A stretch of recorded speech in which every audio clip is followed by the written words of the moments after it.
To call the Tuesday, June 2023 meeting to order of the Cannon Beach Elementary School Rejuvenation Research Advisory Committee.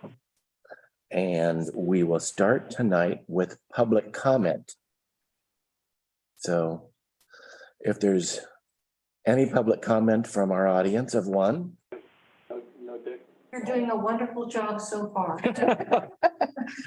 PO box, please. No. 7-8. Yes. Deputy. And then we've got at least one non-committee member on Zoom. And that's Deb, I believe. Deb, did you have anything for public comment to get us started? Well, yeah, I do, but the connection is so strange. I hope you can hear me okay? Yep. Yes. Okay. Okay, so I did some research and I sent you copies. So I hear talking in the background. Is that you guys? No. Oh, it's the YouTube thing. I got to go away from that thing. Okay. I'm trying to.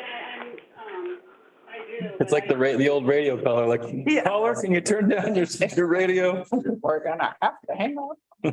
I tell you, it's been a week. So anyway, basically, I did the research for the Columbia Gorge Rediscovery Center and the Lincoln Cultural Center, and they were very, very valuable. And I think that, I just want to reinforce that we need to make this place a place of recognition and value so that people want to donate and give grants to us. So I think that's really important. I think we need to focus on it being a historical site. It sounds like the Lincoln City Cultural Center is a nonprofit. So that's where you get the grants. So I know that Carrie and Betty and I are kind of working together with figuring out grants and probably, figuring out what grants are available to us is really valuable because after looking at the Columbia Gorge Discovery Center, I see all sorts of funding that they're getting, and that looks like this amazing place. In fact, who wants to go to the Dalles? But I do want to see that. Also, somebody in the city, the Coffee with the Counselors yesterday asked about funding for landscaping. So just put that on your list. And anyway, and doing due diligence, I think, is like super important because our credibility with hotels and business people is going to rely on that. So I really think that that's important for us to do. And I don't mind calling someone a couple times a week to find out because there's so much to learn from these people. And it's not just us, finding our own way, or it's beyond that. It's learning from people who are wise and have the wisdom to know what is the best way to do it and develop good relationships and networking in case we need other questions answered. Anyway, that's all I'm going to talk about tonight because Bob's mom died last night, so I'm a little shaky, and I will turn it over to Carrie and Betty to speak for me. Thanks, Deb. Okay. Yeah, thanks for the work that you've done. And we would actually like to call on you when appropriate, when we get to that stage, to talk about some of those models. Okay. Thank you. Thanks, Deb. So next on the agenda is approval of the June 12, 2023 minutes. Do I have a motion to approve? I move to approve the minutes. Second. Okay, motioned and seconded. All in favor, aye. Aye. So none opposed? All right, we're moving along. Okay, next steps.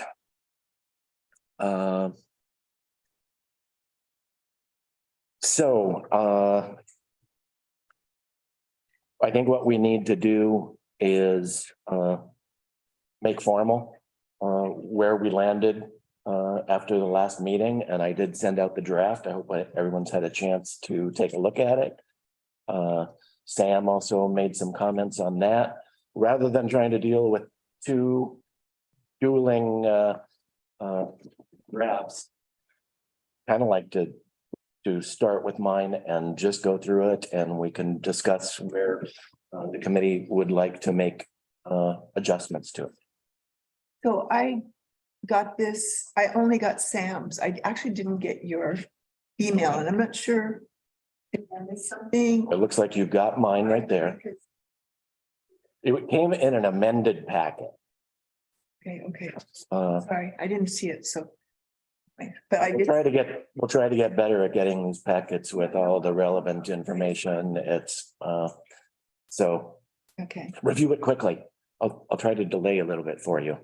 I've read it already. Okay, in addition to that, we do have all the questions from CETA, and I think we ought to tackle that tonight. And I have made some notes on that, so we can kind of address those one by one and see where we're at with it. And what maybe we can resolve now and what may need more discussion. But we do want to resolve some of these things so CETA can move forward with possible changes to the schematic as is appropriate at that stage. Obviously, we're at a certain point, but there's going to be at least some flexibility. So, we're not going to up everything around, but it feels like that's the most urgent thing, is to get them the information they need to continue things moving forward. There was some discussion. You want to? I think I think our recommendation will answer a lot of these questions in the there are a few outliers, but I think they can glean from our final recommendation as well. When we talk about like what sporting events will the gym use before, or how many people will be there and all that stuff, I think that this will just be a duplication. Yeah. Hopefully we'll go through them and maybe get to some quick answers. If any of you watched Coffee with the Counselors yesterday, there was some discussion about how we refer to this site, and we may want to spend a couple minutes on that just so that we're all using the same language when we refer to it. So if we have time, we'll do that. And then I think we will begin management discussion. We'll see how far along we make it with that agenda. At this point of the management discussion, I think we really need to look at that broad stroke of management, the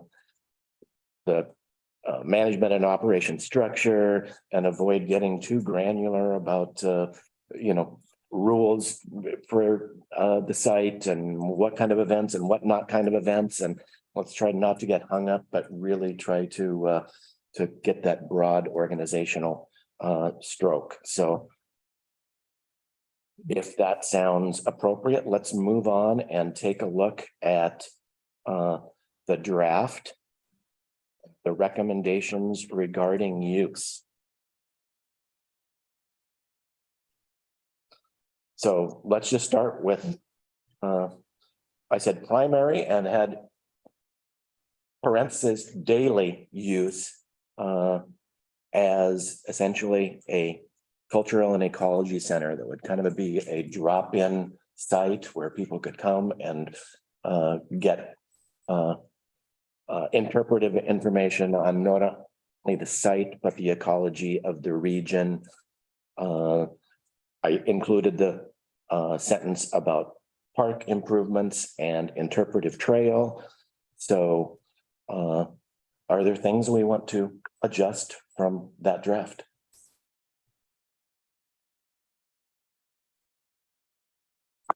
I'm not sure we should have the word daily in there. Daily, because Yeah, we don't know for sure if it's going to be daily. It may be more of a goal. right. Yeah, This feels like more like a mission statement almost to me. well, we need a mission. No, I know.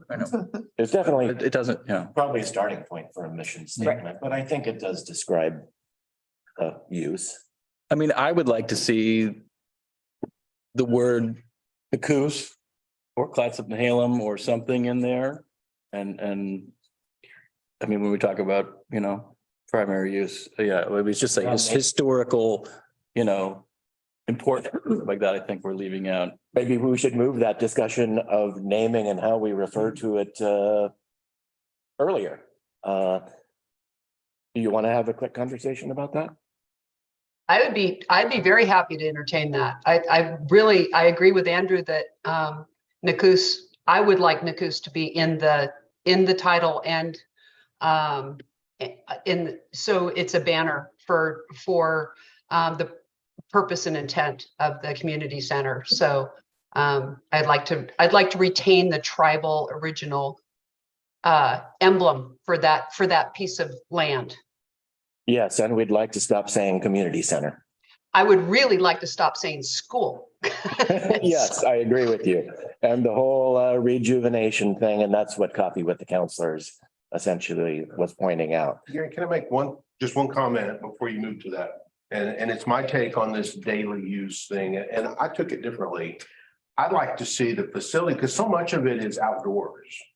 I'd like the facility to be available daily to people who want to just utilize and not require it to be manned specifically.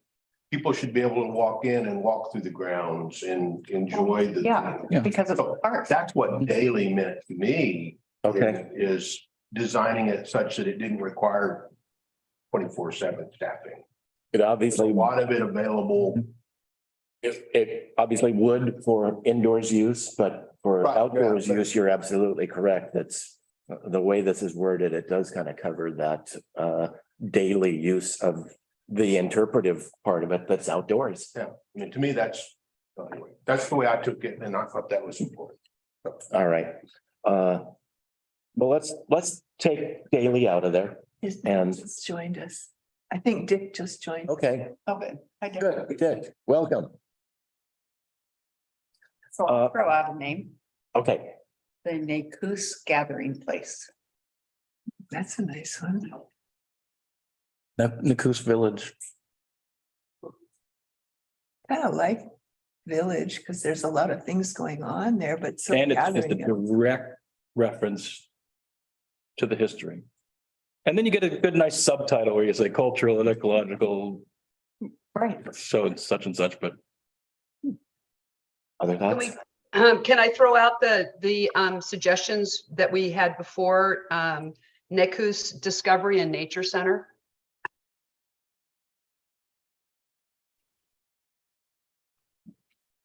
Anybody else? Because I think it's defining, I think it takes what you're talking about, Barb, and puts a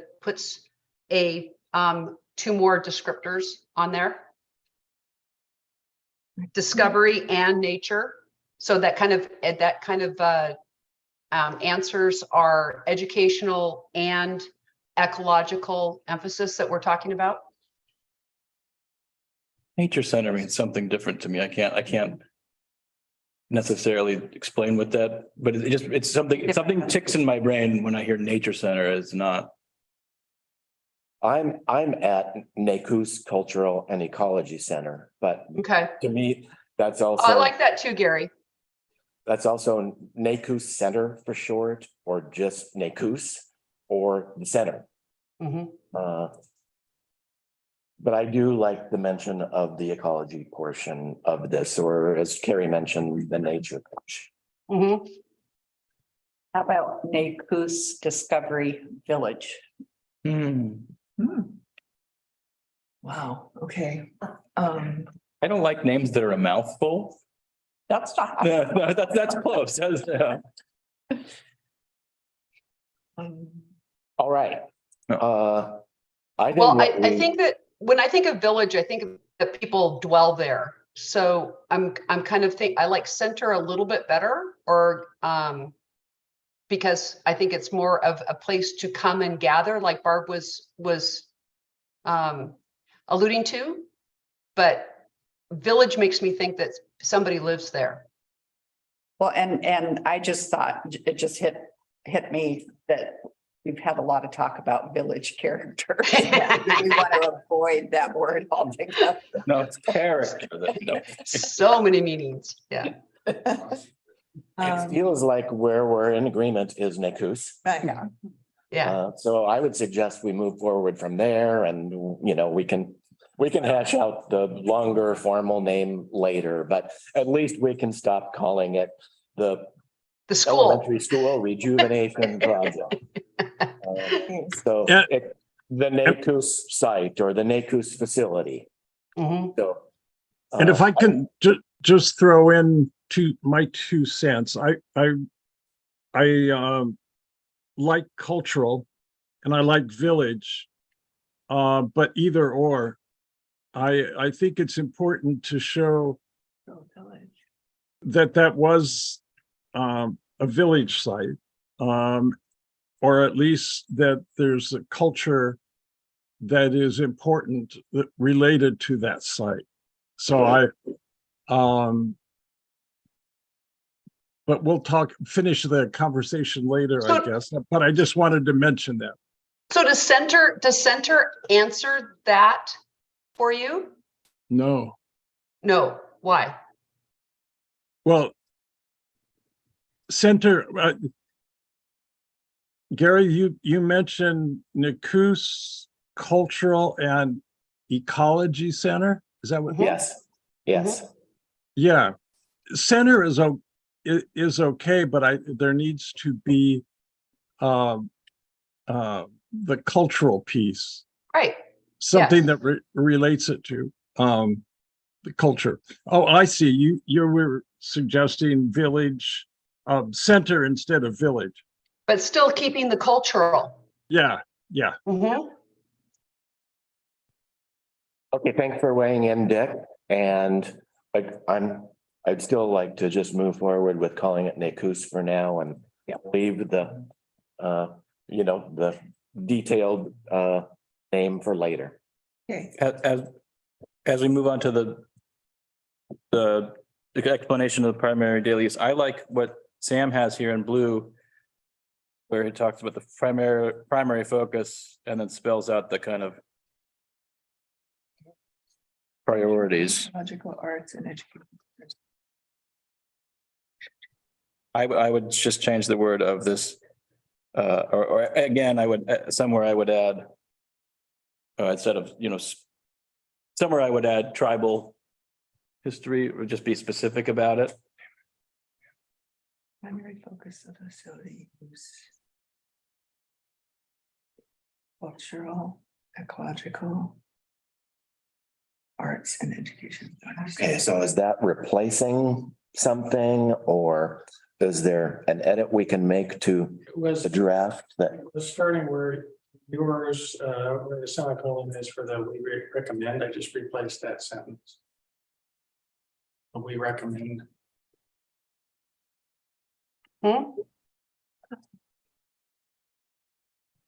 So your stuff in blue would replace the rest of that paragraph?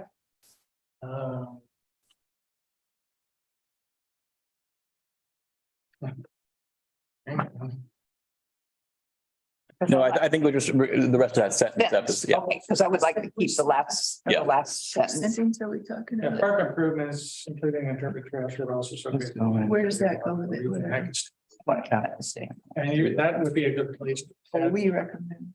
Andrew, Huh? that last sentence, you could put specific to the showcase Yes, of the site. yes. Yeah. Because that, and then the ecology of the region, we could add a modifier to that too, if we wanted to.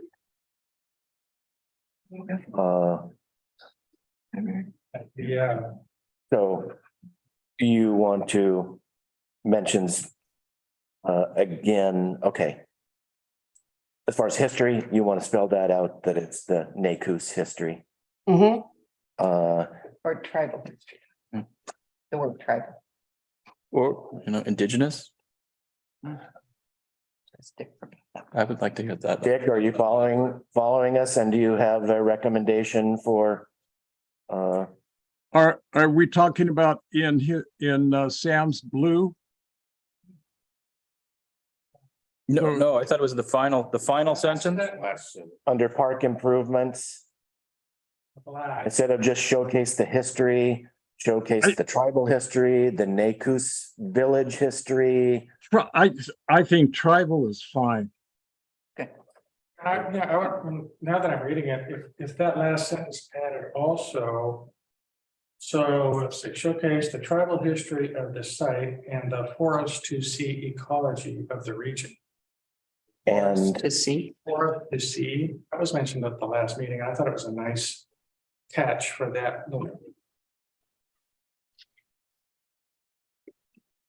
Ecology. Just to see regional ecology, if we're gonna line edit this thing. And then period after ecology. yeah, I mean, hopefully let's make changes that really Yeah. make a Yeah, difference yeah. here. And not just Yeah. force words and come up, with different ways of saying the same thing. So are we taking out?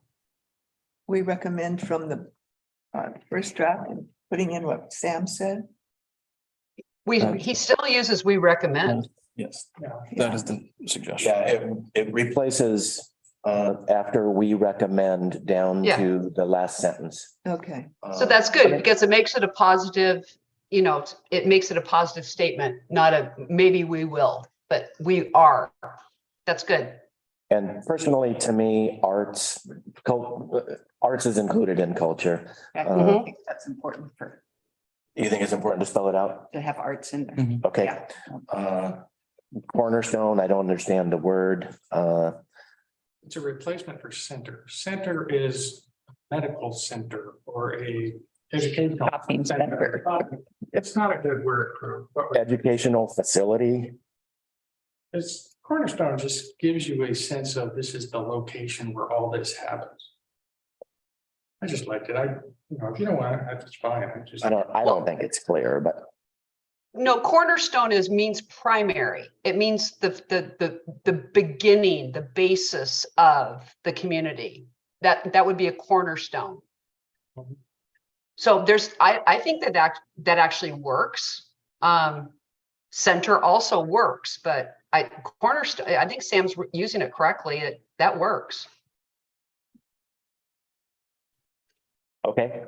So okay, just replace we recommend with Sam's revision, accept history of this special location and the ecology of the region at every occasion also throws me a little bit, but is that I was thinking necessary? You could eliminate that Yeah. occasion. Every occasion, again, I'm coming from the last meeting. The fact that we were talking at one point about whatever happens there, be it public or private or institutional or whatever we want to do, needs to have some sort of inclusion of either the culture or the history of the site. Is that, I don't get that.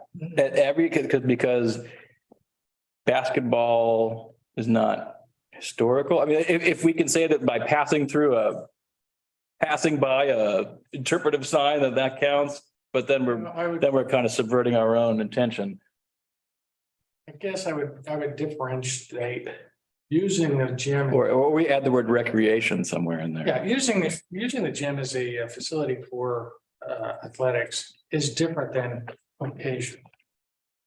The occasion would be somebody using the space to do something, an event or a function of some kind. You could have an element of education in there. special. You know what?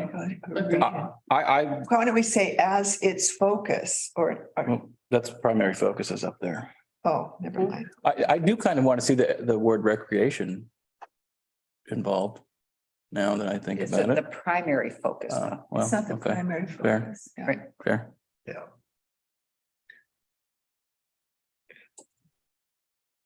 It seems like we're generally in. I think so. Yeah, I just think we should say ecology of the region, period. Yeah, that's I fine with agree. me. Yeah, One thing that traditionally in our culture and our day-to-day living back in the old days, everything we did, everything we had the children do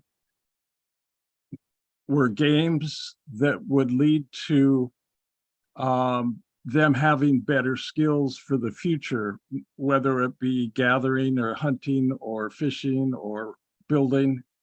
And so recreation is part of making people better.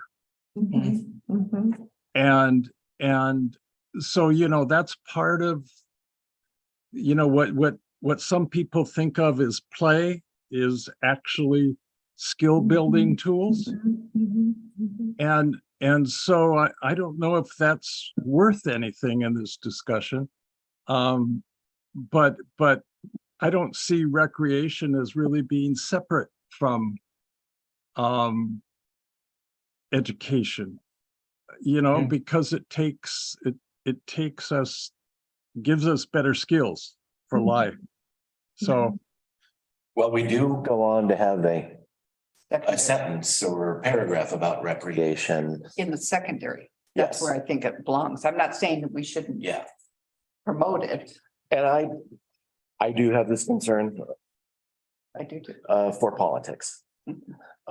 And, you know, the blowback that we've suffered already and the blowback that we could continue to suffer if we don't get this right. And so I'm a little concerned about references to community center, to rec center.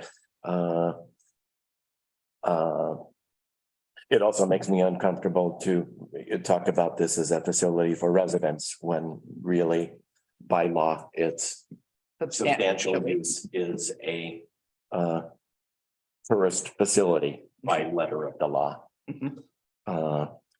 Although all of us know in this room that it also has the benefit of being for local residents. So those are things that I'm, just for the politics of this matter, I would like to see us kind of tiptoe around. So I might recommend that we take residents out of there. Does that offend anybody? No, That makes me nervous. where, I want to speak for a constituency out there. but I don't think That that makes me nervous. taking that out, that doesn't exclude. It could be Yeah. used to exclude later. But where is that word? Residents, where is it? It says right there Resident. with residents and visitors right next to each other. So it's very inclusive. And I mean, But these are even when there's something going on there that doesn't involve residents, we're gonna be able to go by and see that beautiful site every time we drive into town. And so I don't mind having it in there. I want to just make sure that our primary use is always geared to visitors. How about if we at least flop it around and say visitors and residents? Yeah, Oh, good. There you go, Gary. Well done. All right. I see right there. I feel like the more we get down that rabbit hole, the more I feel like I'm not a lawyer. And I wish that there was someone Oh, who would provide all a of very astute Well, all of this will legal. be vetted by Ashley. I don't think, Remember, we're just. No, I know, but I mean, like, even I've been wanting to understand that delineation, and I still feel like I don't understand it. And if we're talking about uses. honestly, I don't Understand. think we're anywhere near violating the law. I think we're well within it. It's more to me a matter of the local politics here. And people complaining about, you know, we're not building a tourist facility. Even if we are, and we know we are, I'm just sensitive to those politics. And Bruce wanted to weigh in. There was some comment about not stressing the school part. I think that we should, and part of it is, you know, how did the gym get here? Why do these rooms that are here look like classrooms? I mean, it was a school, that was, the core was a school.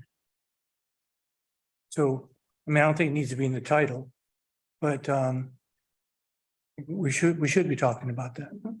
I think that's also included in a cultural definition. Because there's a section of Hickory that is where that gym was built. Yeah, I think we're all in agreement that we want to tell the picture of that site, including that it was our school. But I'm not sure we need to include it in a primary use statement, do we? We also should roll on because there's other visitor relationships in the rest of this document. I think we beat that up pretty well. And I think I've got it pretty clear. If not, Tessa's got it perfectly clear. Your arrows. Gary, Yes. I want to make sure that I'm following the right document. You are going through your notes from the last meeting? Right now, I'm actually No. working off of Sam's revisions to that draft. Okay, got it. Okay, Thank you. yes.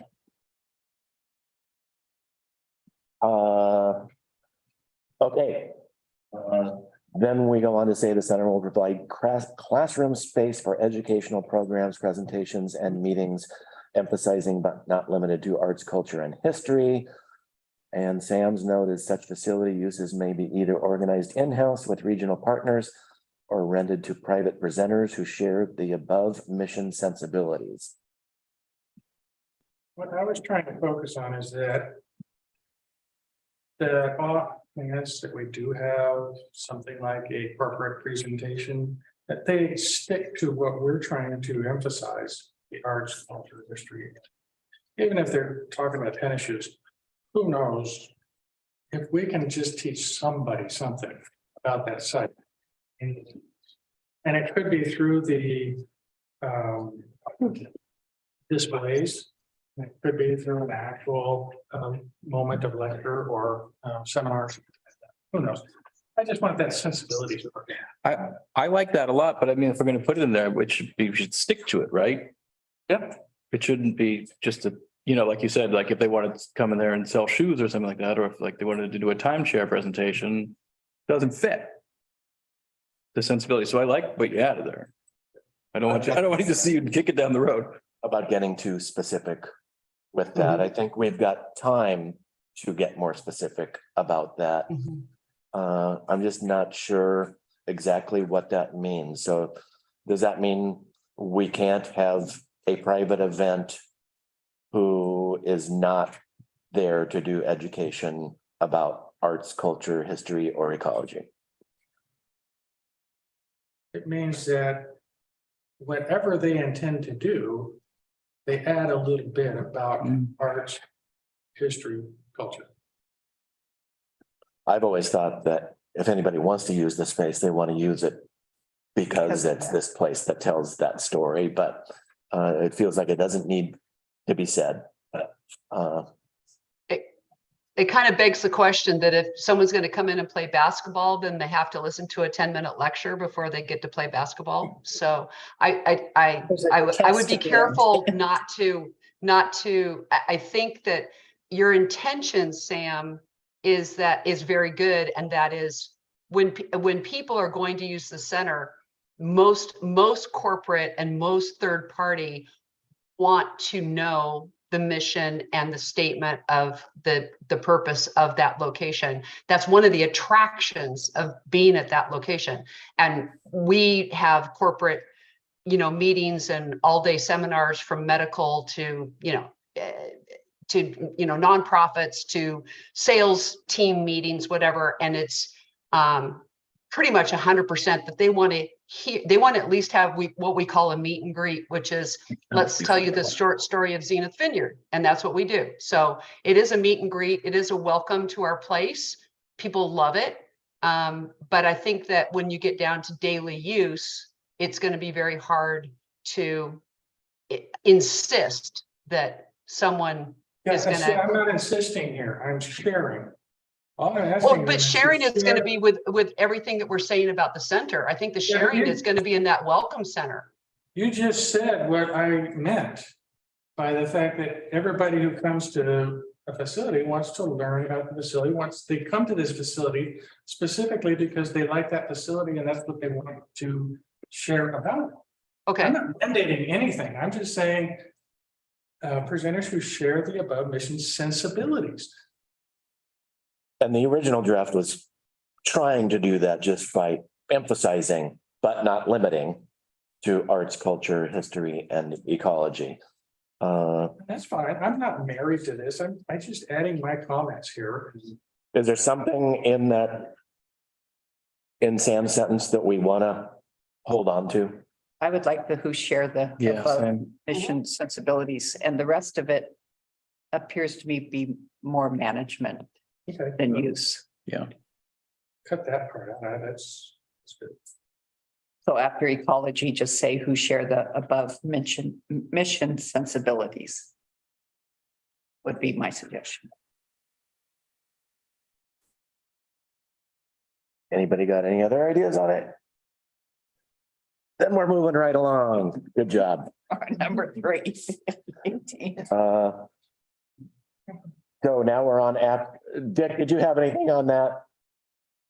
I'm sorry, what? Did you have anything on that? No, thank you. Feel free to chime in. Okay. Thank you very much. After hours or on special occasions, the gymnasium, facility, lobby, and our classrooms may be used for events with an emphasis on community events, which Sam struck, and I think I'm fine with that. Festivals or meetings emphasizing but not limited to arts, culture, history, and ecology.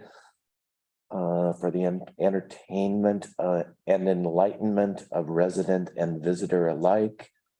Those two around. At minimum, I would like to flip visitor and resident. If that's I okay. don't feel like we need that. I don't either. We don't need it at all. No. It's just flowery language, but it's not. Anybody want to Stop it fight for after. keeping that I in? would just Ecology. put period after ecology. Sam?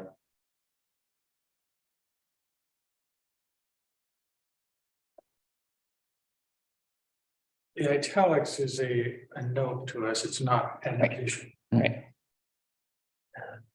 Okay, well, it'll be period after ecology. And then Sam struck, the council should consider requiring a transportation for any such events. That sounds Limiting larger. That's events. management, not. Okay, Yeah. so I guess again, I kind of put that in there for political reasons. Just because, we sat here in a room full of lodging and got hammered because we have an event center without parking. Right. So I mean, it belongs somewhere. I just don't think it belongs there. And it needs to we need to make sure we're addressing it in the management plan. okay, Yeah. everybody fine with that strike through? Mhm. Okay. And then your last sentence you said was just more of a note of previous, so it's just going to end with ecology, period. Yeah. Okay, Mhm. for a minute there, I thought we were going to be at this all night, but I think we're on the home stretch. Mhm. After hours or special occasions, the gymnasium, facility, lobby, and/or classrooms may host third-party private events such as, it's fine change, organizational retreats, meetings, classes, or receptions to be attended. And then we're kind of eliminating the exact same sentence, so that's fine. And then Sam adds, these events would follow specific regulations and guidelines. Yes, I'm sure they would. Yeah, I don't know if that was more of a note that I made to myself or. Yeah. I think we Strike it. That's. Oh, yeah. Strike it, but we know that's going to be true when we. We said on the top, who share the above mission is a sensibility, so that's like the top, and then we don't need to say it again. Mhm. And finally, the center gymnasium may be open for recreation use as schedule allows. Around being used for activities described above. I don't, I think you could end it after allows. That got me thinking, this gets me thinking about another thing. If we're, we're talking about schedule allows. I would like to see if this is the place, and I don't know if it's the place to put it, but I would like to see. When we talk about schedule allows, so this is getting a lower priority. I would like to see it somewhere, some point somewhere in there that says like, tribe has a first usage. Like if the tribe wants to hold an event. That's, it's not gonna be when schedule allows. It's like that they would be the priority.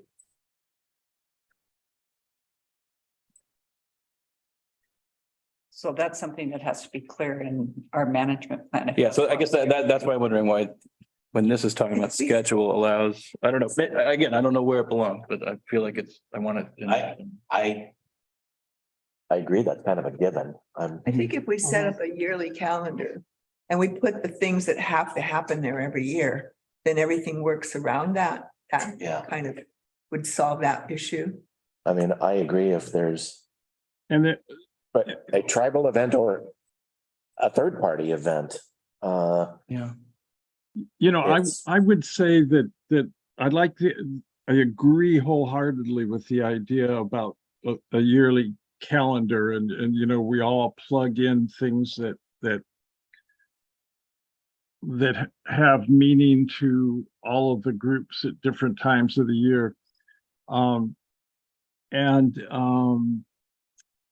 But when it comes to moving through the year, I would say that I would appreciate it if we would say like in 6 weeks, we have this event coming up, that we would be able to plan on that if nobody was there. But I certainly don't expect us, meeting NACUS planning, to bump somebody if we say we want to do it on that day. But, if somebody else has sort of stepped up before us and claimed a day, I don't expect them to be bumped. yeah, That's good business. Yeah, that's good business. That's good business. But so I guess what I'm saying, I'm wanting to make that clear that Sure. that we would like to be able to schedule things, and we just better make sure we get our act together and have a good planning process within the tribe so that we can get on the calendar.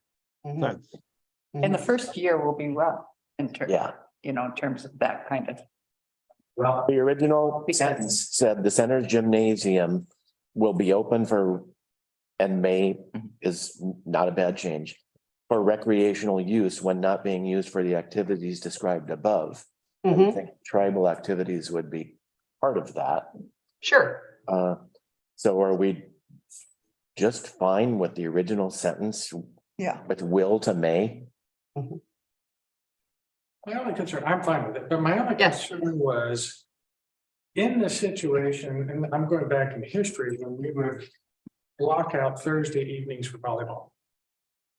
And so then somebody comes in and says, in 3 weeks, I want to do a concert. Mhm. That means the room needs to be set up in the afternoon. That means volleyball's out the window. So when you have pre-scheduled things like that, Mhm. especially in the off season, because that's when they're most likely going to happen. But that's also when we might have some of the bigger type presentations. So that's why I was just kind of trying to find wording that wasn't so specific about the activities described above being always first choice. But it's a working calendar. It's got to be a working Mhm. calendar. So- Yeah, that does feel like it's kind of a management calendar issue to work out, but It might be even better to say the center gymnasium or the NACUS gymnasium may be open for recreation. Period. And just leave it as vague as that. So you're not prioritizing one use over another with the sentence. or the center's gymnasium may be available for recreational use as the schedule allows. I mean, we could use what you said and stop it right there. Yeah. I'm wondering, And remember, we're gonna call it Nichols. I think it's more Okay. hopeful if you say will instead of may, because it gives assurance that, you know, that the gymnasium will be open for recreational use as the schedule allows. It kind of says it will be open for you, but if you say may, it's like it's always going to be taken away. So I guess Sam is hedging bets on how much we can actually be able to offer that. But I'm fine with that either way. yeah, I'm not gonna, you guys. Anybody feel strongly about will or may in that sentence? I As prefer schedule will. allows, it offers the same Right. thing. Yeah, yeah. Built-in wiggle room Mhm. that way. So leave it as a will? Is that what you? Or Yeah. were you saying Be may? okay with will, because I think as schedule allows, Oh. gives you the Tells you may. flexibility, right? Yeah, Okay. so The Nakus Gymnasium will be open for recreation use as the schedule allows. Allows. Recreation. Yeah. Recreational. There's our school teacher. Nancy told me to say that. I think we've got it. Does anybody else have anything else to say? I just had a question. So as I read through the bullets, and I don't disagree with any of them at all. Okay, so you're describing NACUS will provide classroom space for the things, the educational programs. So presumably that's during normal hours, although you don't specifically say that. I mean, I'm trying to understand why some things are after hours and some things are not. And are we covering everything or are we confusing things? In my mind, it's about what's reasonable as far as staffing. I mean, if we're going to staff it so it's open during the day as an interpretive center, it's obviously then available for recreation because someone's there. Okay. They've opened the door. They're there in case there's any kind of issue and they close the door, but. There's so many, that opens the big question is, are we suggesting this be open and staffed? Well, I'm opposed to that at all times, like a museum. But then I want to go back, that's a big question in my mind, but I want to go back when you say, or is everyone okay with this? I guess the question I have about that is we put up some guide rails of language, but as far as when we talked about, the guiding principles and as long as someone was informed of, well, this was the site of the Nakus Village and our school, so you can rent it for whatever reason you want. Does that make I sense? think we will end up with limitations. We'll, no, we don't want neo-Nazis. Well, there are other things that I don't think we want. but do we need to spell those out here or? To me, that seems more granular management thing. I don't know if that's great. I'm like. I'm gonna go back to the wedding things, which we haven't ironed out yet. There's Exactly, the the conversation I'm trying to avoid at this point, because we're making good progress on really kind of a broad use that CETA can move forward with. And then we start getting more granular into those things. I think we also always get stuck on the concept of use compared to the fact that we have spaces to use. We have spaces. That's what we're trying to design. How do we manage the spaces that we want to use? We put regulations on them. That controls the uses.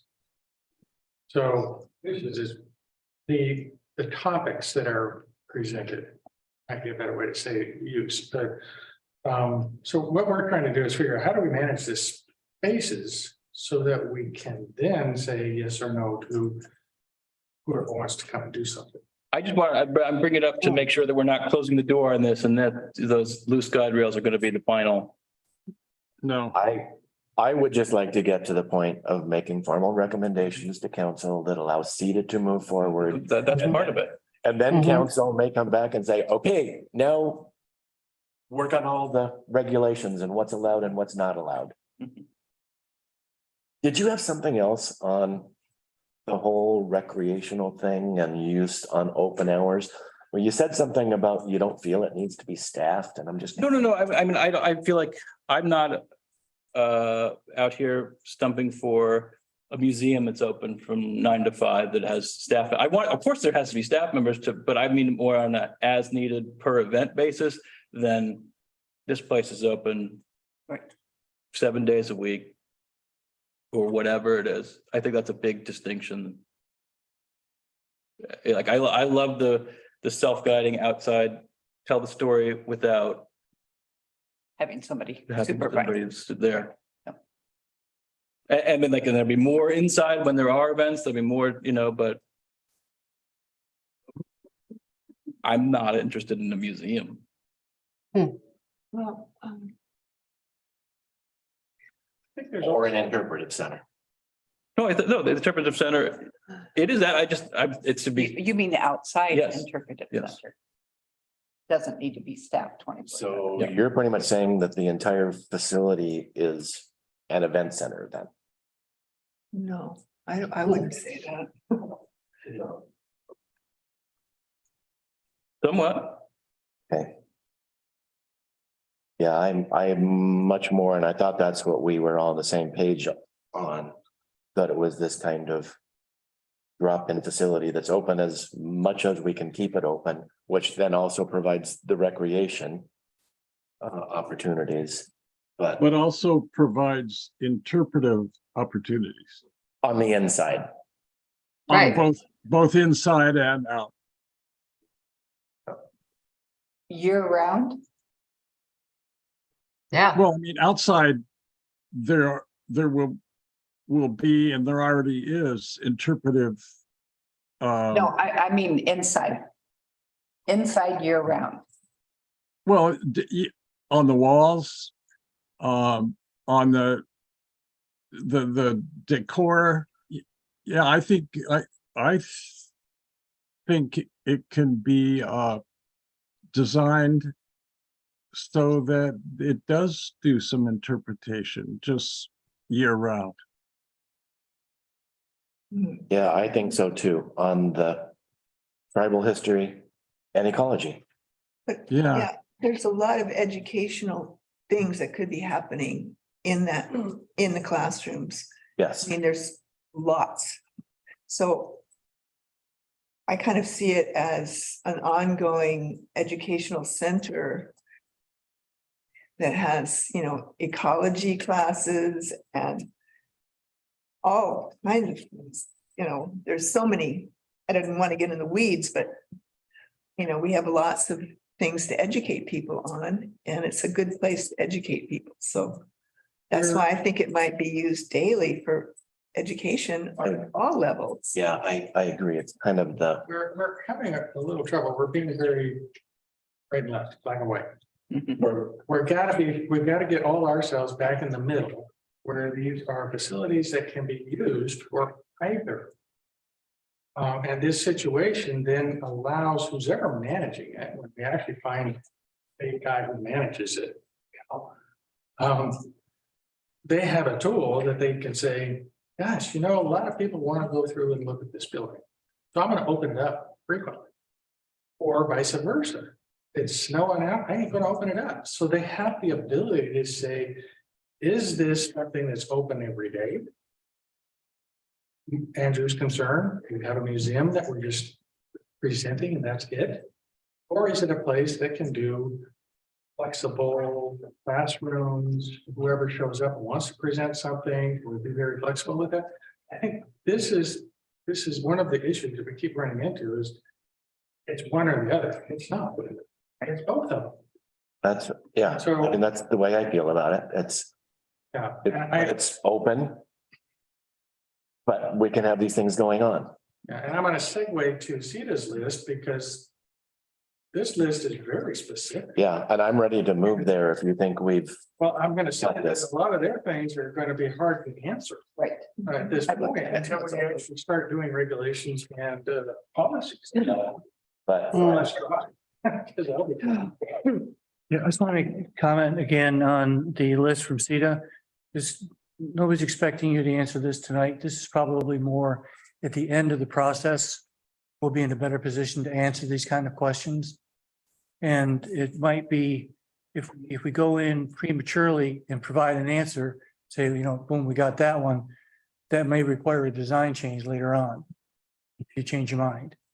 do you think we should look at it now, or would you like us to move on to management? It might be better to use this as a checklist to check things off as we're Right. discussing other stuff. But is there anything on this list that is a priority in terms of them being able to go on?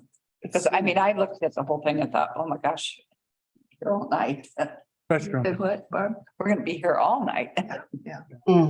restrooms, that's the answer to Restroom, that question, restrooms. always the most important thing when you're. Well, no, the reason is the design as is contemplated.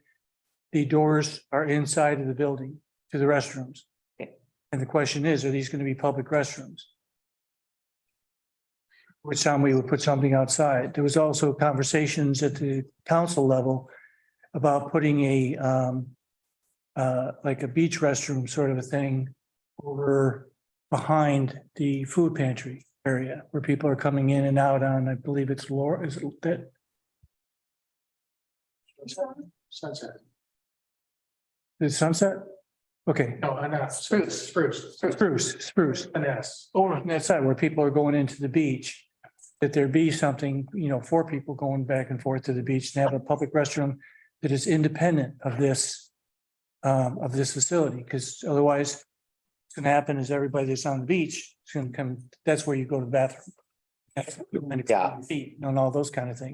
I'm assuming their questions were related so that they could take a final look at the schematic design and see what adjustments are reasonable at this point. And restrooms Right, and that's, of them.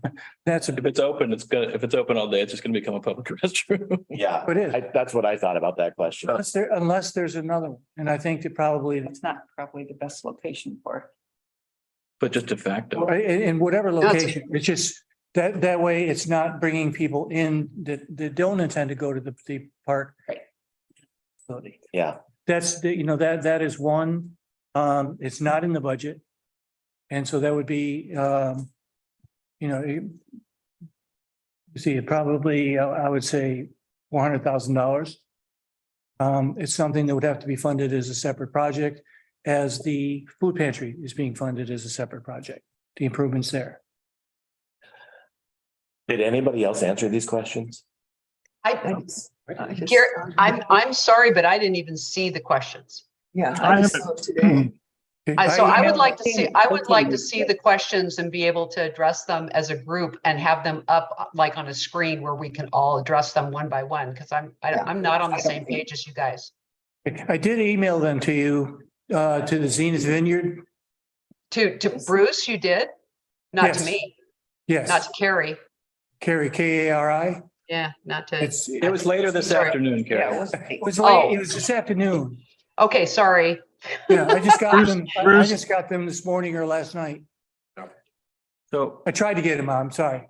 should we table this for next time and then should we talk about management? Yeah, 'Cause that's I the other would really big- like to, wasn't that I the would like plan? to take these one by one, because they're all really valid. They're super valid issues for us to discuss, but I feel like if the whole room's not on the same page, it's very hard for us to make a decision. And I'm not asking for a decision on restrooms, tonight. Right. But somebody asked, that's one that's critical because it would be a redesign of the lobby. I answered all these questions, so if you want, I'd be happy to go over these and read my answers and see if you agree or disagree, or it needs more work. Or we can table the whole thing for a later meeting. I think it'd be a more fruitful discussion if we all had a chance to answer them Yeah. first, or at least become aware of them. Bruce, did you send them to me? I don't have it. I believe okay, I'm sorry, maybe put your name in wrong or something, but and Dick, I believe that I did, and I just made a note to myself that anything that goes to the committee goes to Dick Bash. So I haven't- make sure. Well, I think I did. Dick is not CC'd on there. No, it doesn't say it on Dick's? Okay. All right, sorry, Dick, but I'm trying to make up for it. Thank you. Um, No, Then that's for okay. sure, I we're just, going to table this. Yeah, And thanks. And Thank you.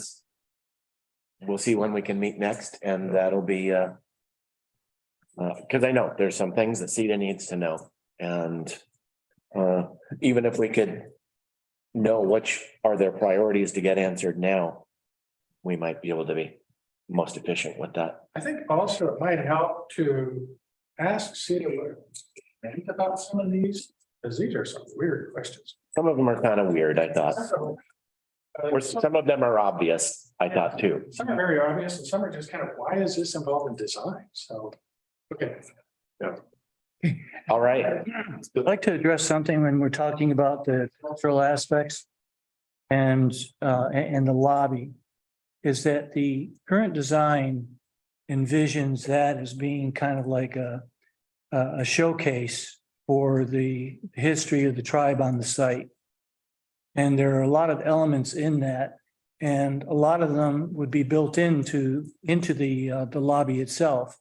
It's not a rotating kind of a display.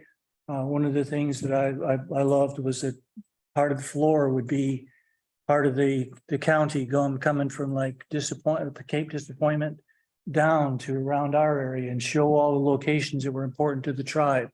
Not necessarily roads like 26 and all that. It's just that was how the tribe thought of the world at the time. Those kind of things. There's, pictures of the tribe, but kind of up higher on the wall and backlit. Some of the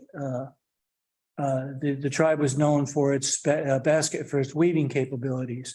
And we saw some pictures of some places where the lights, the coverings on the lights were made out of, woven samples of weaving materials, those kind of things. So it's like, there's that part that right now envisions that's what it'll be pretty much all the time when you go through.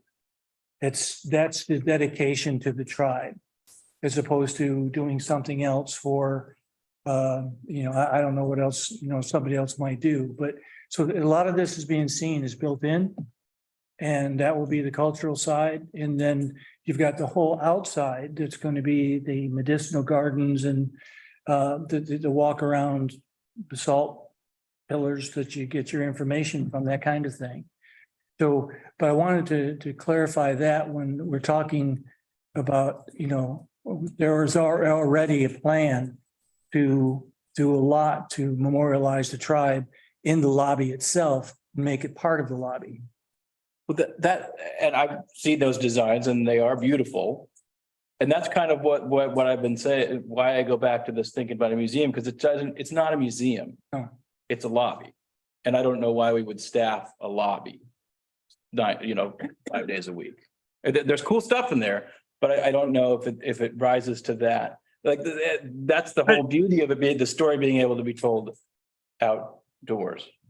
So Well- instead of saying lobby, Andrew, why don't you just put in interpretive center or cultural center, and then all of a sudden it's an educational space instead of just a reception. Well, but I mean, have you seen the photos of it? Well, yeah. I mean, there's all sorts of opportunity to put educational stuff in there, and obviously if somebody's staffing, then it's an opportunity for education, and it's not just a ticket taking window for a movie theater. No. But I think we saw it as a space where the opportunity was there for people to become aware and become aware of just a bit about our history. And they could see it, and they could research it if they wanted. They could use QR codes and find out more about our culture, but that it was also a place where some of those photos that Bruce mentioned that were backlit, they could be interchangeable with other scenes of Cannon Beach or of the school. And but it would be an opportunity for anybody who was there for any reason to see our tribe, portions of our culture, and be unstaffed, you know, because we already have a museum, as we talked about last time. But this would be a place where people could get a sample of our history without anybody being there necessarily. I just heard something I never thought I would hear, and that's Dick Bash use the word QR code.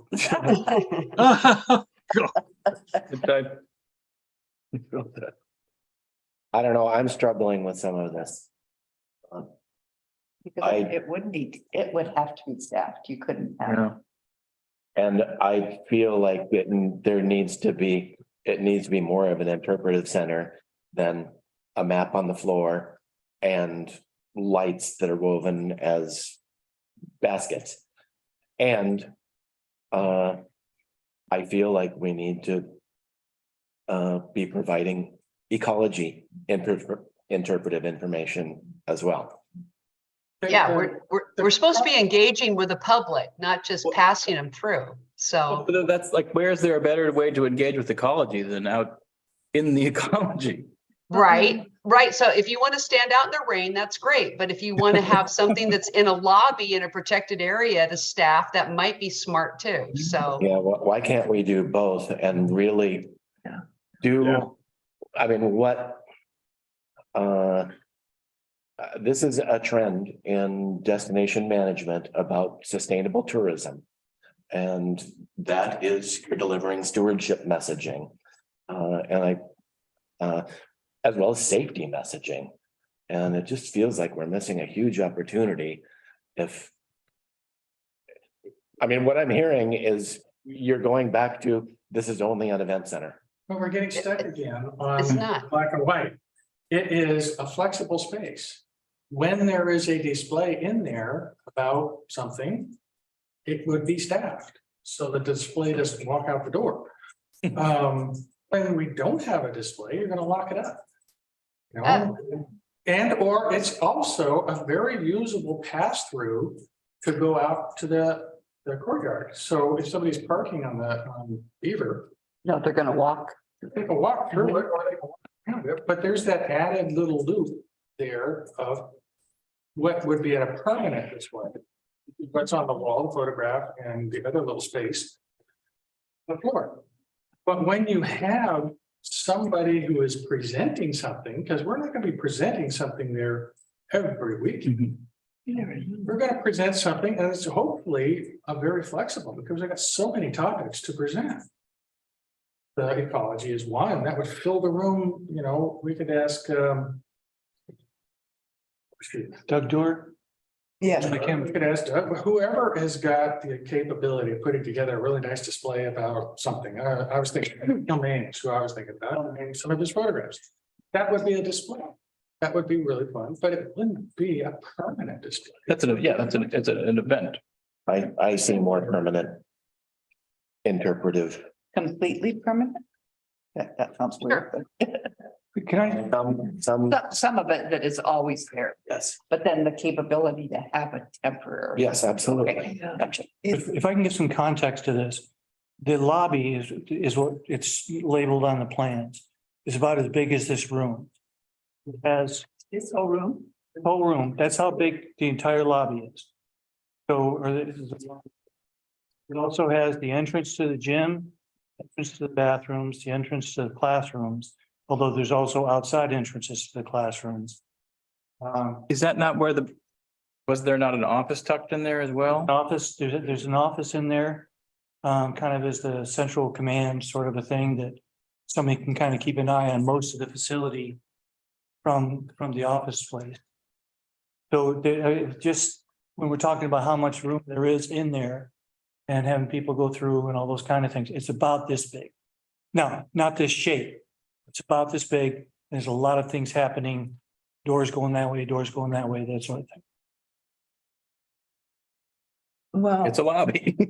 I do think there could be a lot of things happening there on a rotating basis. And like an art gallery in a way, if you think about every couple months, there's something different going on, so residents will have a reason to come and tourists will have a reason to come. I don't want to waste that much space, just having it be a lobby with a permanent. You know, I like what Dick was saying, where we can change the pictures out. I mean, there's so much culture we could be presenting in that space. Have you seen the pictures for the designs? Yes, It's, I mean, it's very, it's very involved. yeah, I know, but you, Find this page. Let me see.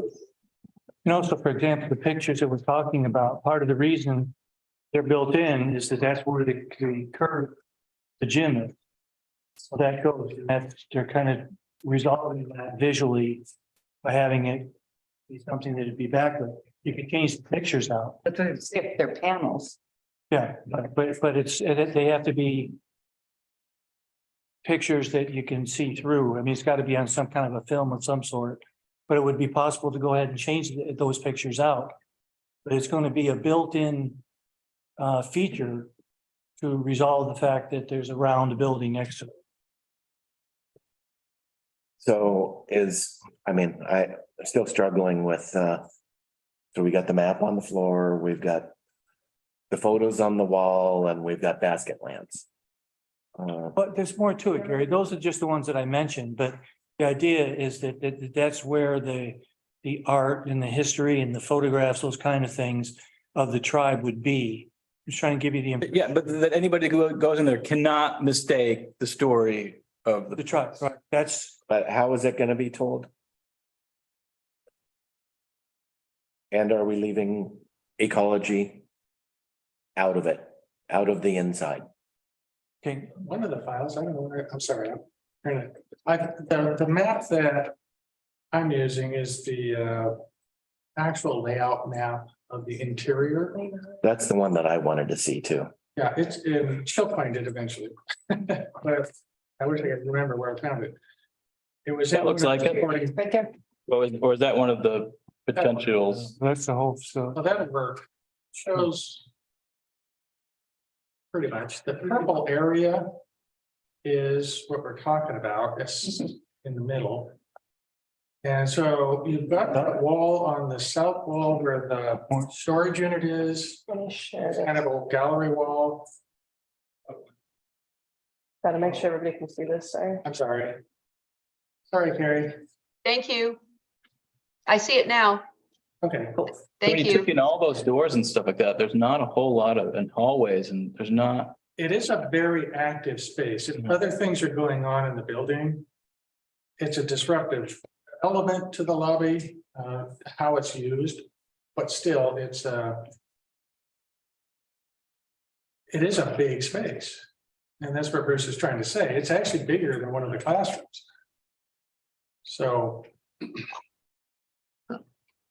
Yeah, I think the point you made last time where displays would be movable, mobile, works very well in a space like that, if you choose to do that. We don't have to have solid walls. that's right, All the time. that's right. But the thing, what. Gary, Go ahead, Dick.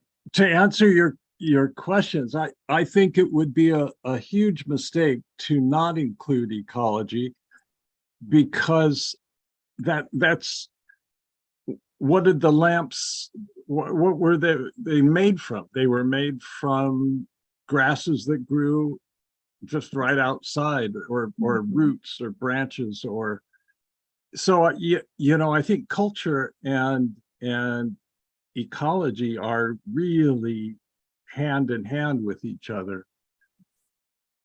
And one of the conversations that we had is that with this design, when we're talking about it from a design standpoint, is that the walls, the wall space is limited. the display space kind of got away from the idea of using, even mobile cases. Like there's not a whole lot to be shown in display cases. It's on the walls. It probably tend to be more permanent. But there's not a lot of room to go ahead and tell the story of the tribe and tell the story of the ecology and the story of the history of the site, those kind of things, all in one place. You've got outside for the ecology. You can kind of do that as an introduction, but to try to solve everything in that lobby is going to be pretty crowded. And there's not a lot of room to work with. I guess I just don't I understand. think ahead, a Dan. map is was really creative because it shows the streams or the rivers and the village sites, and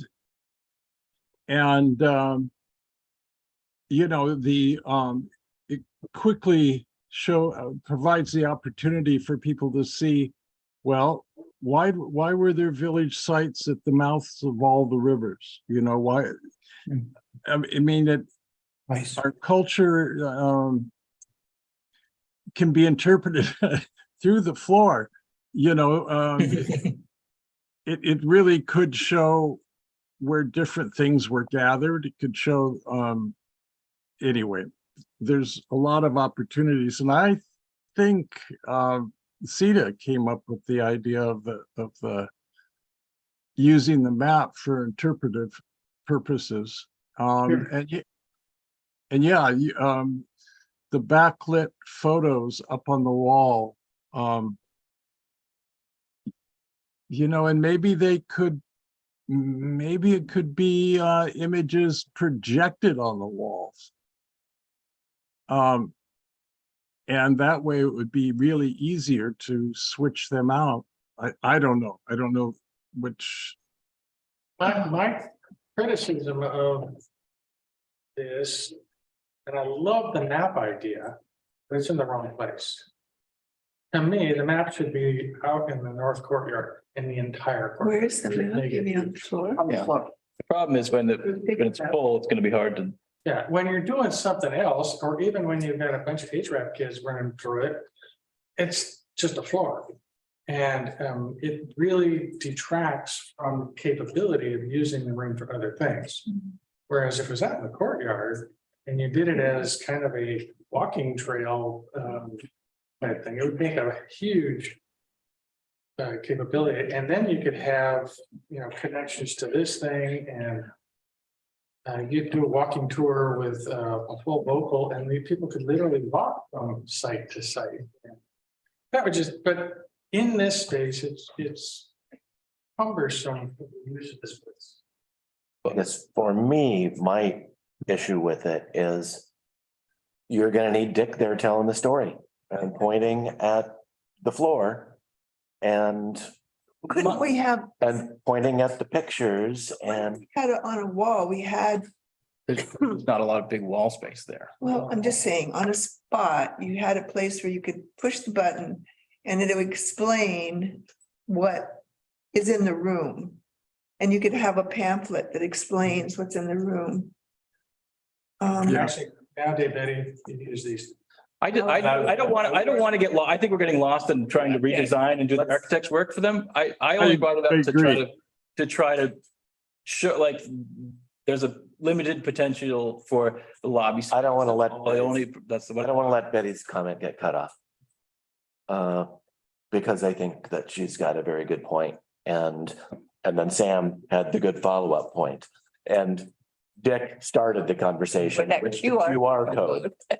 Because if if there is something like that, where you scan it and it takes you to the YouTube video and you sit there and you get the story, now I'm starting to feel like, okay, now there's something that's actually interactive and interpretive.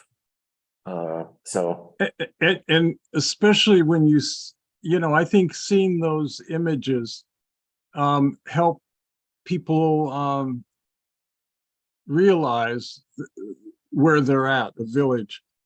Yes. And especially when there's images of people that were born there when that was a village. Yes. Um, and I agree, I don't know that we're wanting to redesign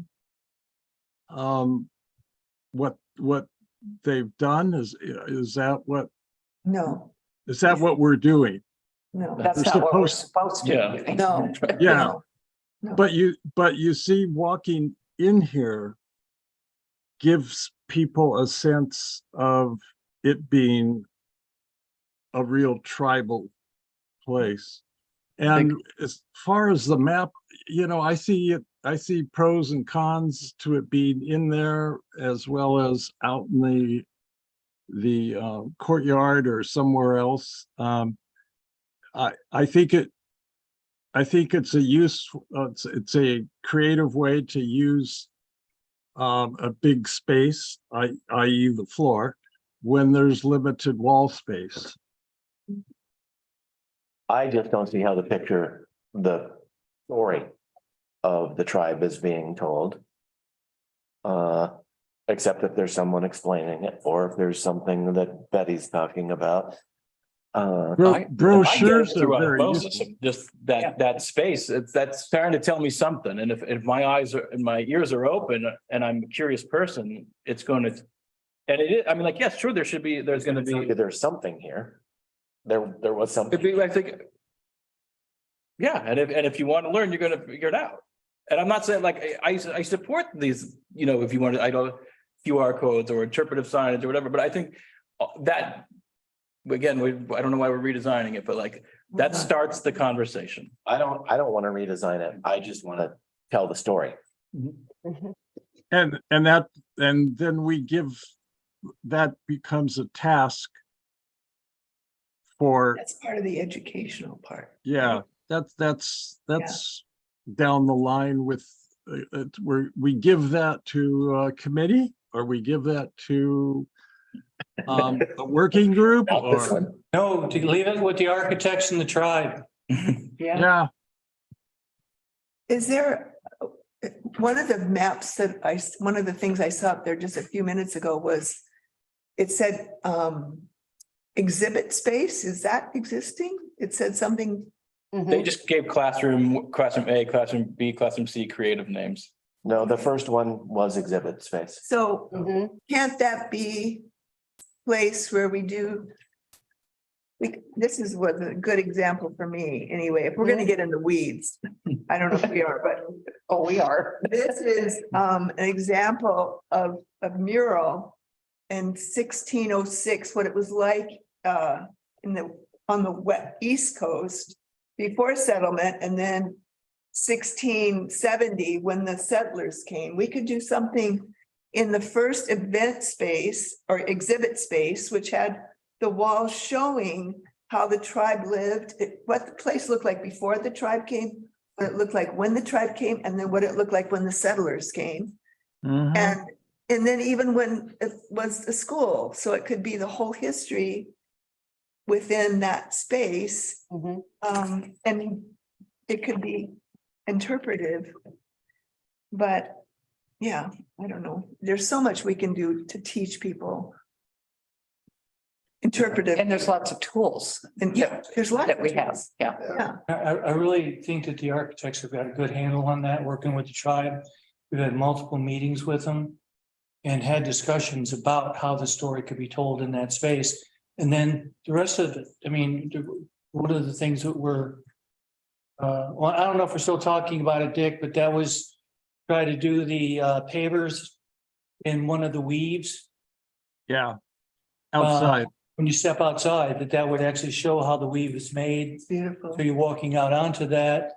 And then the interpretive signs, and Gary's got some great ideas about how the interpretive can go all the way around, around the whole site. But I mean, the site is, Sam, it's less than 2 acres, right? Yeah, like 1 point something acres. I mean, some of the other places we're comparing ourselves to are 54 acres. And then you've got a building with a room that is roughly 1,050 or 1,000 to 1,100 square feet. We're trying to do, an awful lot of things in it. So I think that the architects in the tribe will make that happen, you know, using the technology or whatever it's gonna be. I don't think we need to design that. I think we do, I think. More people need to have a say in it than just the architects of the tribes. I think residents of the community need to have some sort of say in how this is going also. Don't you think through the community outreach that They have had they it. have had plenty of Isn't that what opportunity? we did? Yeah. There were how many? But we're not. How we're many, not- how many public meetings do we have? We should about get back this? to management. Looks 8, maybe 9. I don't know. All right. And we're not, and we're not. I don't necessarily disagree with Sam. Not that we want to go back to more meetings, but, and I will just keep coming back to my thing. It's like, I would like both the inside and the outside to talk about the cultural site and ecology. Mhm. I'm just gonna say, I totally agree with you. And I think that's best done with a flexible space. Because as this site evolves, after we've built the building and as it evolves. You're gonna want to say, hey, would work better here. Or this mural is blocking this, you know, and this kind of, as soon as you design too much into a building. And you're committed to it. It's like screwing the chairs down to the floor. You But what can't- But so Sam, what are you saying is too much? Give us an example of what you Let's- think is too much. Well, Because I'm seeing that exhibit space, just like you said in the last meeting. I thought that was a great comment. Keep the exhibit space flexible. And that. But you're saying, what are you saying? What are you saying? What are you looking at that you're saying this is too static? and I'm not saying it for the lobby other than the floor. I think the floor would work better. Okay, But, you know, in that sense, as soon as you design something into something with too much purpose, it's stuck. What they've done, so I'm gonna look at the internal rendering when they've got the pictures up above. That's a perfect use of that space. And so, and they could be changed. They could be maybe even a video system where it's a rotating picture. Or they could be permanent, if that works. But the floor is a tool that needs to be used for other things. So when you have a big concert going on and you want to have something going on in here that relates to what else is happening. It's just disturbing to have a map on the floor to me. And I'm again, other people probably don't see that. The lobby has very limited wall space, and we all kind of agree on that. So if you're doing some sort of art showing or presentation for auction or whatever we've got, it's in the middle of the room. It's going to happen in the middle of the room. So that's the only way we got it. but why can't it be in the exhibition space? So maybe I'm misunderstanding. I thought we were dedicating the lobby to the tribal, to the story, to the NECA story. Yes. And you don't want to do that? You want to keep the whole place flexible to not do that? Oh, that's a black and white statement. I'm saying it is a flexible space as it is presented right here. Right. It's open. I think we're getting lost. Getting, other users have to be capable of using it. I don't think it's a bad conversation. Yeah. And I don't know if you were responding to my point about, lack of telling this ecological story on the inside. But, is it possible in the exhibit space to tell the ecological story? Yes, I would say yes. And still have it be a flexible space that you could have other exhibits. I mean, at least to me, that would mean we're telling both stories that we say we're here to tell. I got a structural question. If you can get the schematic of the rooms. Does this one work? Yes.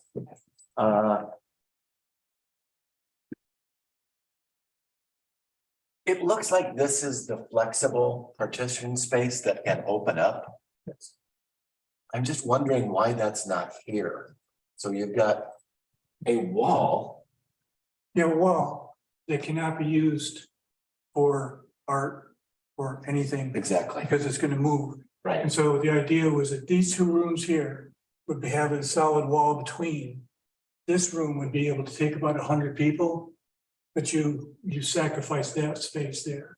But why not have that Could those here? walk? So you've got a nice space where you've got walls to tell additional stories and have this space open up to the two potential. That's, Good point. I would say, the space, when you're using the two rooms as one, where you have 100+ people in there. Quite likely, you're gonna want a facility that could be served from the kitchen.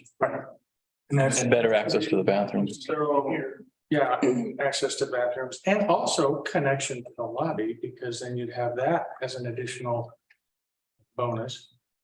So, It makes it more flexible. yeah. Yeah. That's it feels like it's your point that we don't have the wall space. Yeah. And because it's a fold up wall. And Well, but what? Why can't we have 100 people in the other? Why don't we? 100 people is a lot of people to put in yes, that space.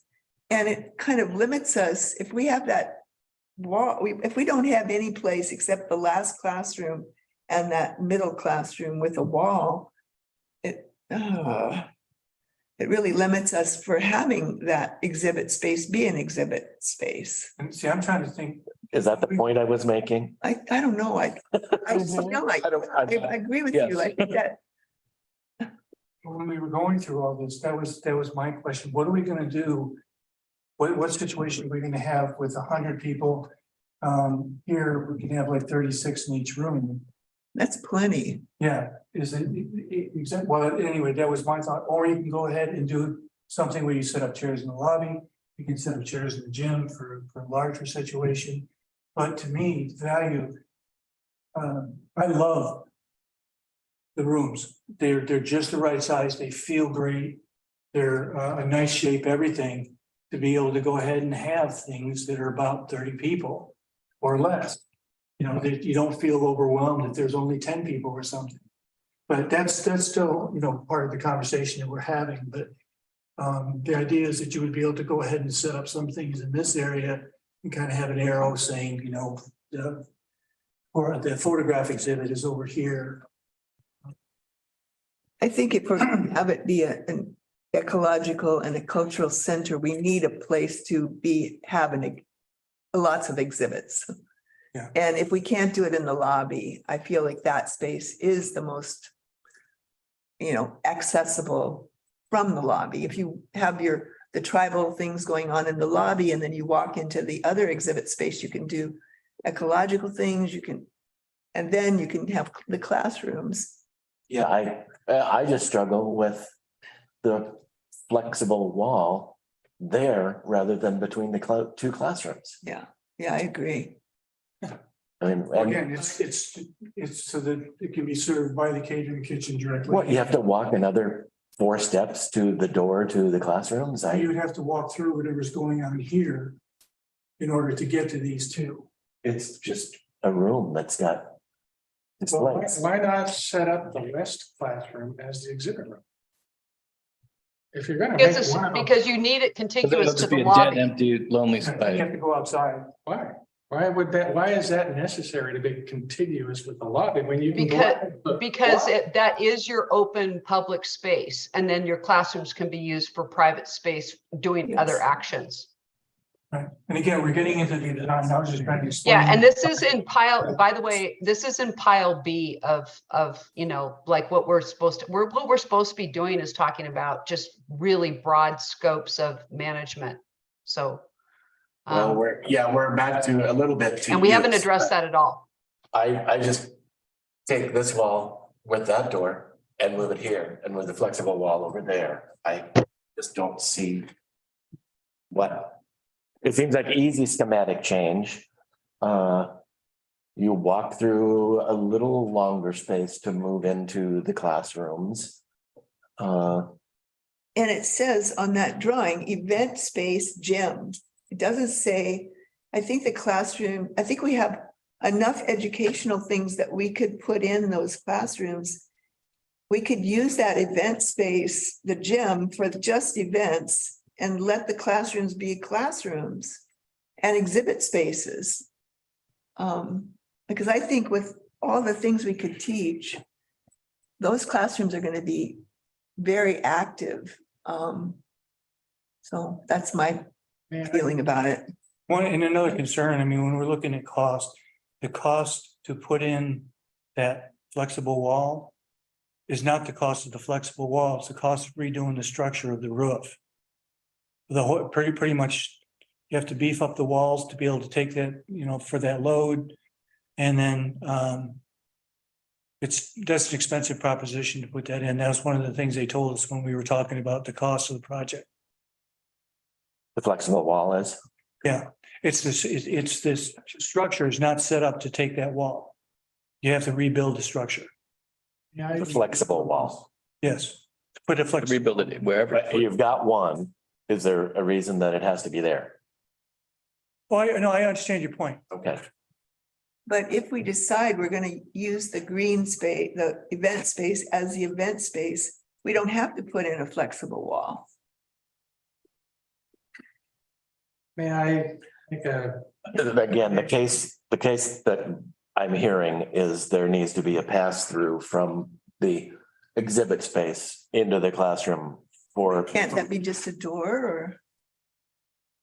Just like, For carts of food, oh, I think is the case that I'm hearing. But no, the primary reason for the exhibit space is that you attend the exhibit off of the lobby, right. not have to go outside the lobby to go around. And also you can have like, you know, a person monitoring that as opposed to having somebody in the far classroom where the photographs or whatever are and in the lobby. Except we've got an exhibit space with an entire wall that we can't use. That's what I struggle with. Right. Oh, that's. Right. Can't do that. Can't do that. May I make a recommendation or a request? Sure. We take a 5-minute break. Table this topic. Yes. Next time. Yeah, I think, On to what we need to. yes. Do we need a break? You need a break? Now let's just switch. Or are you ready topic. to move into, That will be a break. but I hope we can. I hope this whole question about ecology and a way we can bring that into the equation and what's the best way to do that, perhaps with the exhibit space, is potentially an easy change and something that maybe where we could all feel satisfied. Okay. Nobody else wants to beat that up anymore, do they? Not. So, let's begin. A management discussion. Again, looking at kind of a broad stroke of management and operation structure. And try not to get hung up in anything like we have done so far.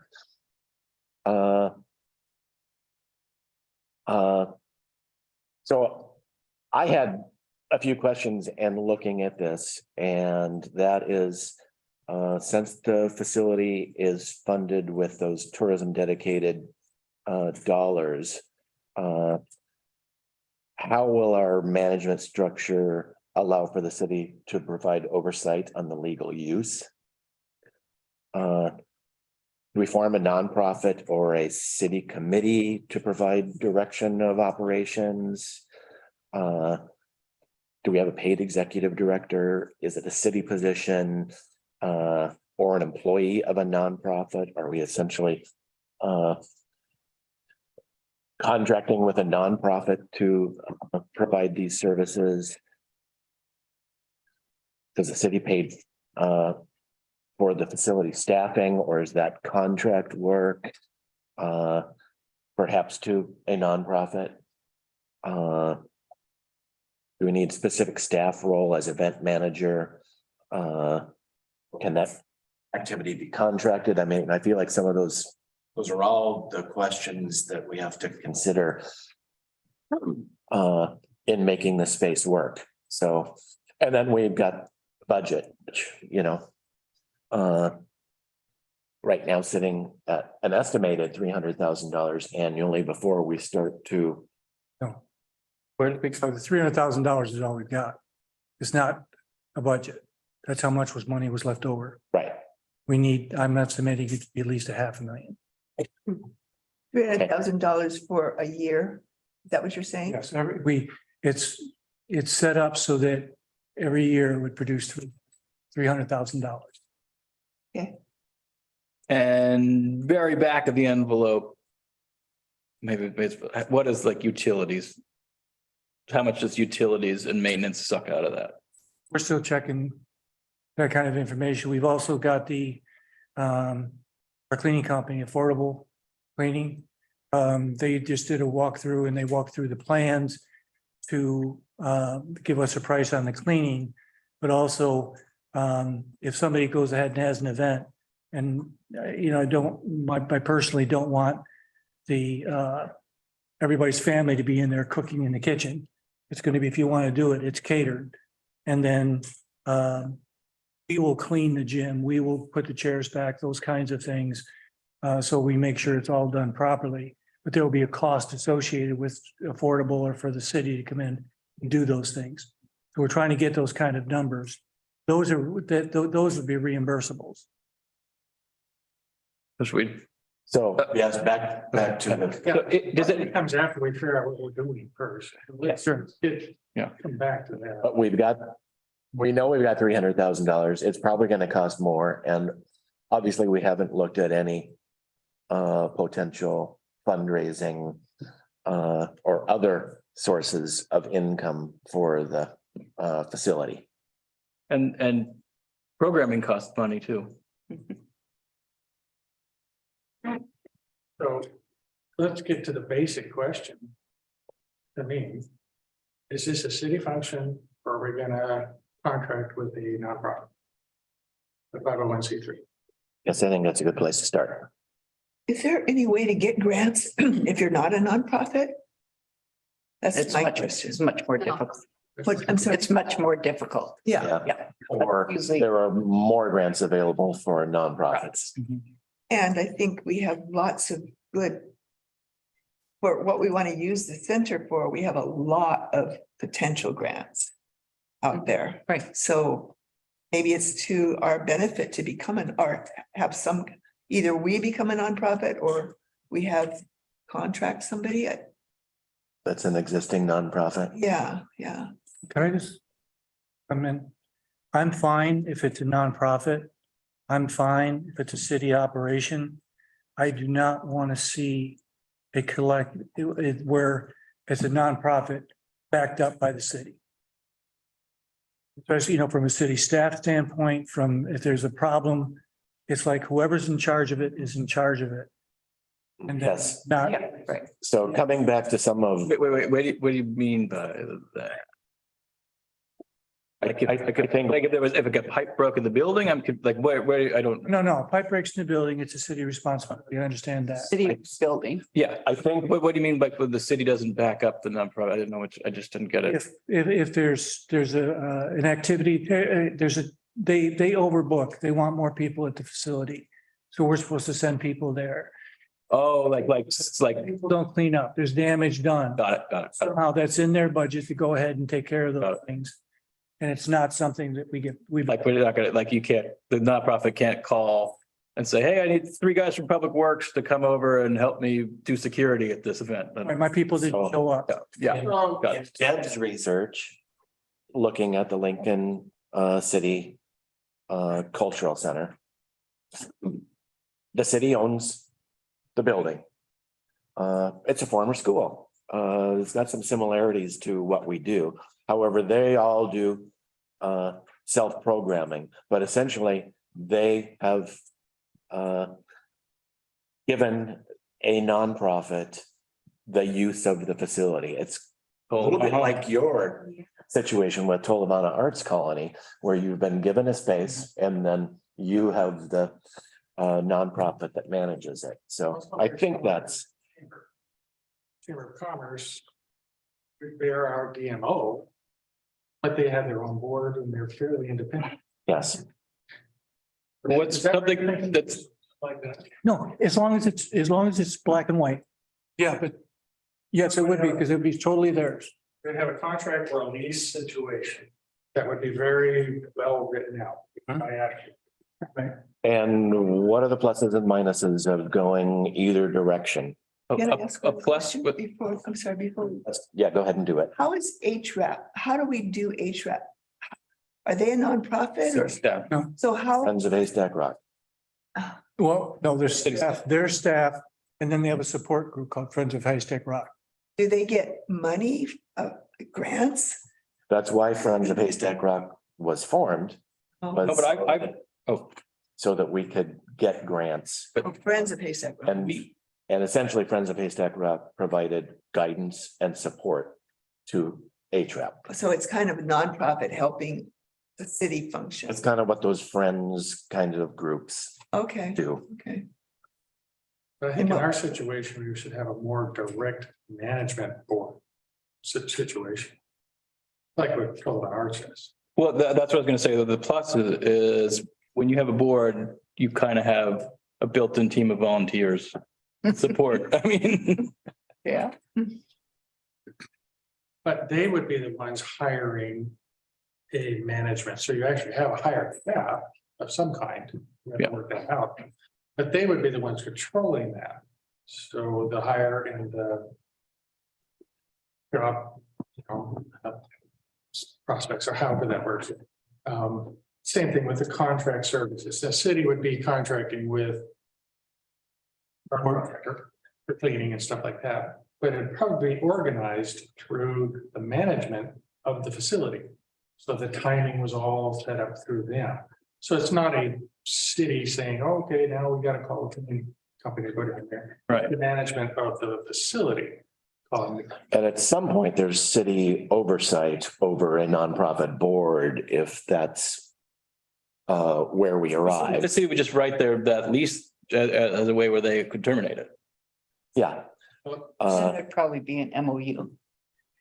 Yeah, I know, but oversight as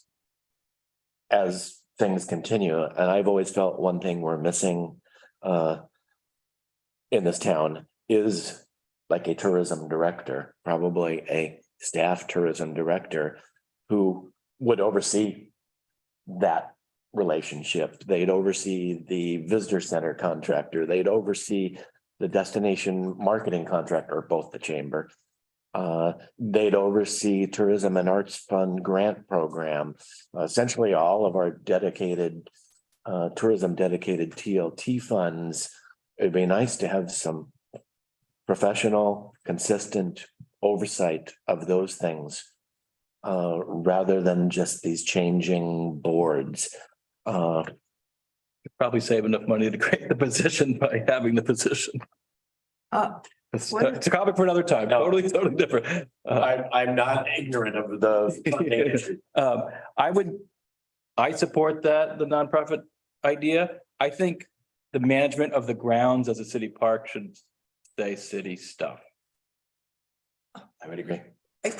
When we were talking about management, one of the things that was like a red light for me is when I think of the educational part of it, and then I think of the event part of it, I think if we're going to do education, curriculum, all that, that's really important.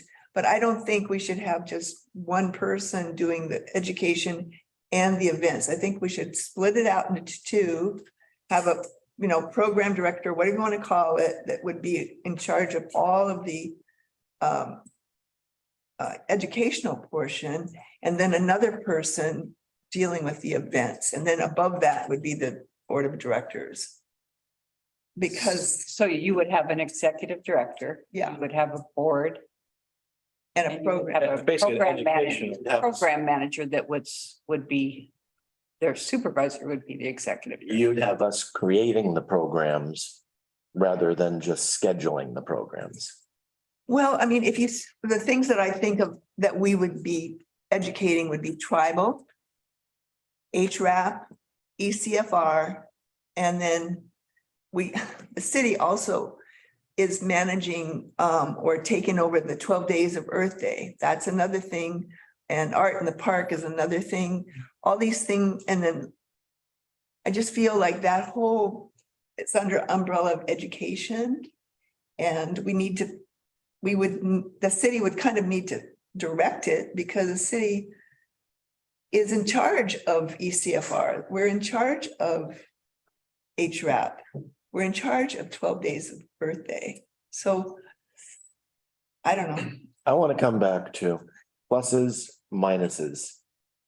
City run, city contracts with a nonprofit, whether it's existing or whether we create it. I would lean toward and just, creating it for this site. I've talked to a couple of folks from nonprofit in town saying they're going like, no way. But they've got a focus. They've got a focus already built in and they're trying to do something specific to what they're doing. Like Donovan Arts is, to me, would have been the most likely one to take over this kind of thing. But I don't think they're going to do that. Or it would totally morph into a different body altogether. But I'm saying this because of its flexibility, it is the management of the facility is quite a process, scheduling, rates, all this stuff. And then having the division between events and other stuff. And I would add to that, you got community stuff, you got the recreational stuff, you got a whole lot of apples in the air that you're tossing around. So, but I think we should design a board. That's just my take. Design a board. Design a board that is something that the community is for this facility. And hopefully it would be something that people would want to be able to do. I'm not opposed to that, but I am concerned about the DLT funds oversight. I think It really falls on Would the council. I agree with that, and that is actually the city's power of oversight is the fact that the budget committee rules where that money goes. The only way that would get locked in any sort would be how the contract is written. And so that's what we need to do. And I don't know, I'd have to think about this, but at least earmark a percentage of whatever the TLT is. That's what the chamber, they do, it's done for the chamber, right? It comes out, but they don't have to apply every year, just. Kind of an automatic amount, but that it automatically goes into paying the staff. Yeah. Because I think that's the first priority. Is if you're going to have an operating thing, you need your event manager or your director, whatever you call them, firm in having a job. So they're not always worried about, oh, next budget cycle, I might get kicked out of here. That's the first commitment. As far as the first thing, that's what the city has. That's where the city's control is. I know there's some control to cancel the contract. But there are certain parameters involved with the TLT dollars and we need to be responsible for those. So, I'm assuming a nonprofit board would be knowledgeable about that and make plans within those parameters. But so council has oversight of the other relationships that I mentioned, the chamber contracts with visitor center, chamber contract for destination marketing. Then we've got the Tourism and Arts Commission who essentially manages that, but chamber still weighs in and approves what they do. I don't see how what we're talking about, the with the education won't be bringing tourists. It That's not- seems like it, I don't think that's. I don't think anybody said that. what'd you say? I don't think anyone said that. Okay, but I keep hearing we've got to do the TL. We got to follow that, but No, my concern is just the oversight, because the oversight essentially falls on council. And I don't think we're prepared for it.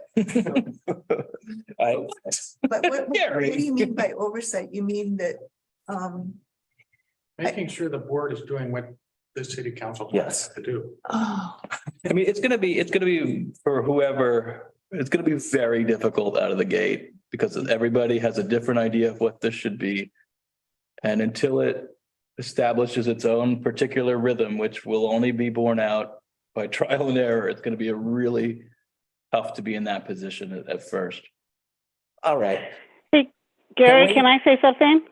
just hold on just a second, Deb. Okay, And yes, but give me a second. okay. I'd like to not go more than a half an hour more here. Yes. But I would like everybody to weigh in on our initial conversation, and if you were to design a structure now, what you think that might look like, and let's just do a little poll. And you want I to, just had, you could have you could always have a representative or a liaison to the board from, be it the city or council, or just change the board structure. and I've thought about that with the tourism, and It could be somebody from tourism and arts. rather than it being just Tourism and Arts Commission dedicated to that specific program, it could be a committee that looked at all the TLT dollars. So I mean, but yes, thank you for pointing that out. It's something that I've thought about too. Deb, can you weigh in quickly? Yeah, so the Lincoln Center, City Cultural Center, a third, they have it set up with a nonprofit, and the city's pretty much removed from it except for the basic structure of it, but they have to pay for everything with events and everything and earn the money and handle all of that. And a third of their earned revenue is from the space, a third is donations, memberships, and gifts, and a third is the grants. So my question to you is, if you don't set up a nonprofit, how do you get all those grants? And I think to take the pressure off of the TLT money for other things the city could use it for, and try to get it funded by grants. That's what I'm wondering about. That's Yeah, all. thank you. That's kind of answering my question about pluses and minuses of nonprofit. I want to pivot off that. What's that? Okay, Easier for a nonprofit to ask for donations, do fundraisers, than say, the city would like you to pay for this thing, even though, and I get it, that the city will be funding but it just, the optics of it. Yeah. Of fundraising are much better as a nonprofit. no, I think that's the point Deb was making, and it's well taken from both of you. And it, Uh, and it is, Go Sorry. ahead. I'm sorry. well, it's Carrie, because because Deb and I both researched, multiple, facilities, and they're all set up that way. They're all set up with nonprofit. And that is why they can, create endowment, grant, fundraising, admission, just multiple sources of, funds coming in, and have a sustainable model for their center. So I would encourage you to, take a hard lean in that direction. And as far as staffing is concerned, I think that a managing director is your first move, and then a technician for management of the facility. And then after that, you just build the model as you build the program. And it will come. So you will figure it out as you build. Once you start advertising and figure out who your interested parties are and how you start to build the model, you'll figure out your hours and figure out your staffing. You think? Right. And Gary, I invite you to call Nikki, who's just Yeah. wonderful, and she'll fill your head with all sorts of stuff and specific questions, because I may not have had all the right questions to ask. Just did broad range. I know that they have 3 full-time people and 3 part-time people. They have an annual operating budget of $500,000. She was so into it and wanted to know she was into educating us, and she's into telling you about grants. She's an open book. And I think, Gary, that you or Barb or somebody, I don't know who, should call her specifically yourselves, because Yeah. I think she'd be a big asset. Yeah, I know of Nikki and also the Lincoln City Cultural Center's financial statements are all online, which I did also look at. The big difference from them is they're not, all they do is programs. It's not like something that you just show up for. It's all specific programs, and they made $35,000 from renting events, and they had $152,000 in wages, or $166,000 in total payroll expenses. So almost all their money is going to actual programming. So I do agree there's a lot to learn there. And so Carrie, I think you did what I asked everyone to do, is lay out a brief model. Did you have anything to add? just that, I feel that absolutely the nonprofit, model is the way to go. And that I would suggest that we just start at, again, broad stroke. We just start with a director. You don't need minutia. I get it, Betty, that you're going to need an educational director eventually. That's exactly what the World Forestry Center has. They have 6 people in different levels, but that's from 1971. So let's just start simple. Let's get a director and let's get somebody in charge of maintenance technician, and then you build the model as you start to talk about what you're providing the community and the community beyond our community. People will demand the services, and then you say, what are we going to do about that? And so it's just a way to build your model as you go along. We haven't broken ground yet. We haven't even got a final schematic done. So let's continue to work on those things, but those 2 salaries should be put into place as the management to go forward, from my opinion. And you think executive director is a full-time position? Yeah, absolutely. Both of them are full-time positions, and the maintenance technician needs to be a full-time position too. Okay. Carrie's weighed in. Who else would like to give their? And they need to have marketing skills. Right. Oh, yeah, Okay. definitely the resume, Deb. I mean, all that we'll discuss, but yes, the resume is a huge thing, but you've got a good enough budget to hire 2 really good qualified people. I also. And if you look at the Columbia Gorge Discovery Center and Museum, that is all about exactly what we want to do. It's a much bigger operation, but it has a lot of Native American influence and so forth. So that, I really think you should look at that one too. It's much bigger, but it's nature, culture, and history. Okay, I'd like committee members to weigh in here. But Dick was also about to say something. Well, I was to add on to Deb. They work with the Umatilla and Umatilla tribe and the Yakima Nation real closely as well. But I think I wholeheartedly jump on board with everybody else with the nonprofit.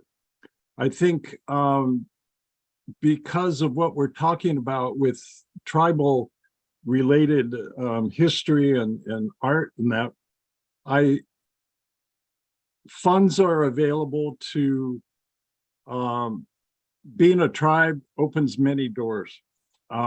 So I think we need to make sure that number one, we work with the Clatsop Nehalem in securing funds. Clatsop Nehalem does not have a grant writer.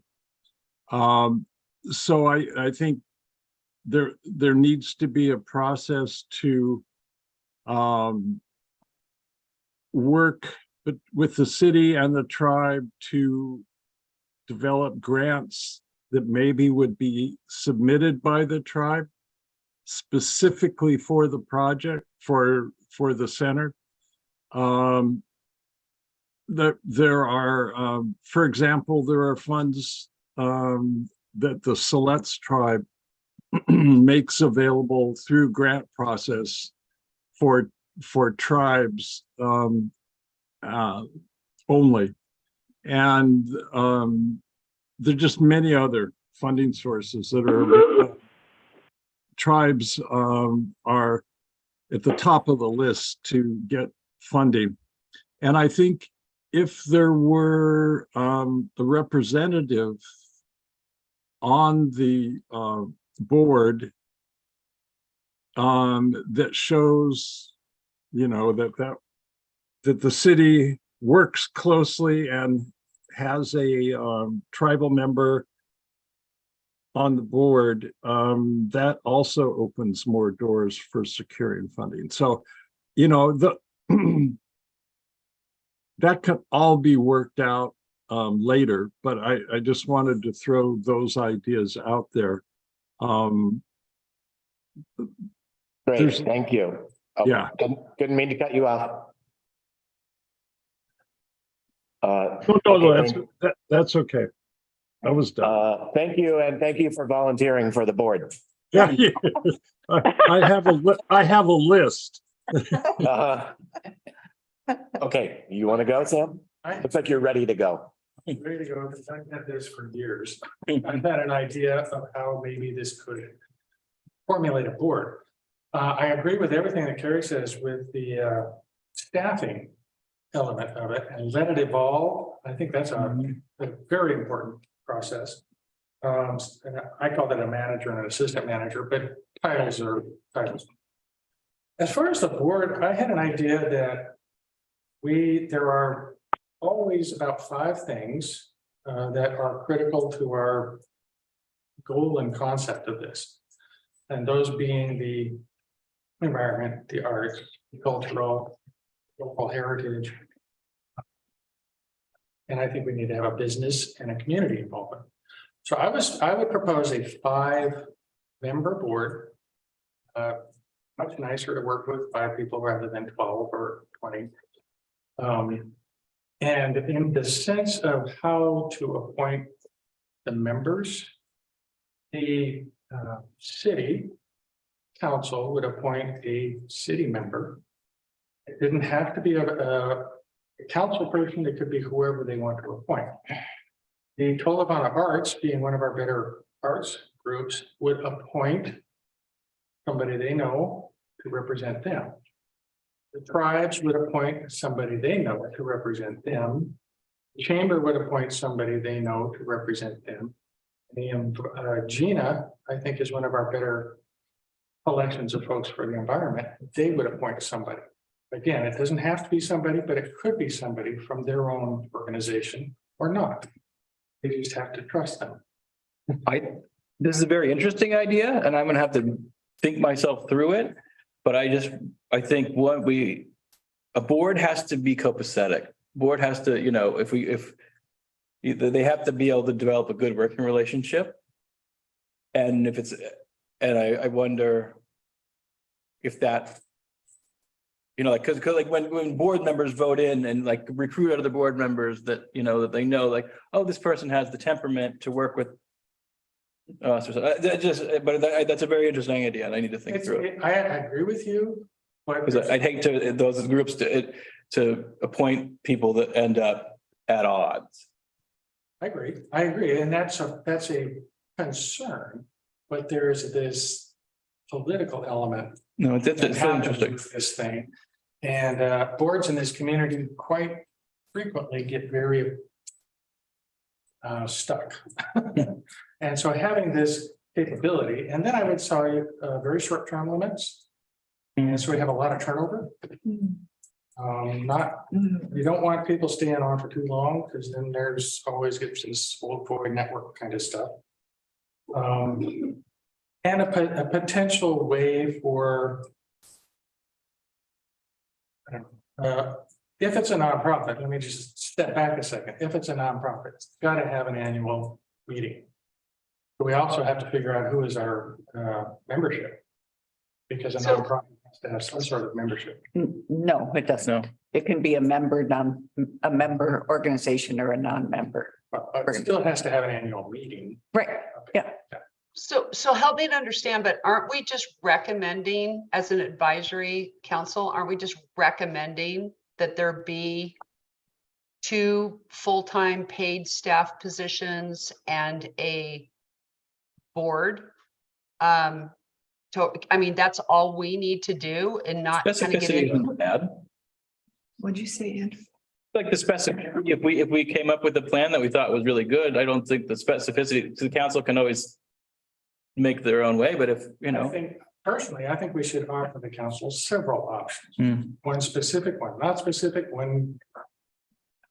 And I would just like to get to the point where we're Mm. a solid recommendation to form a nonprofit board.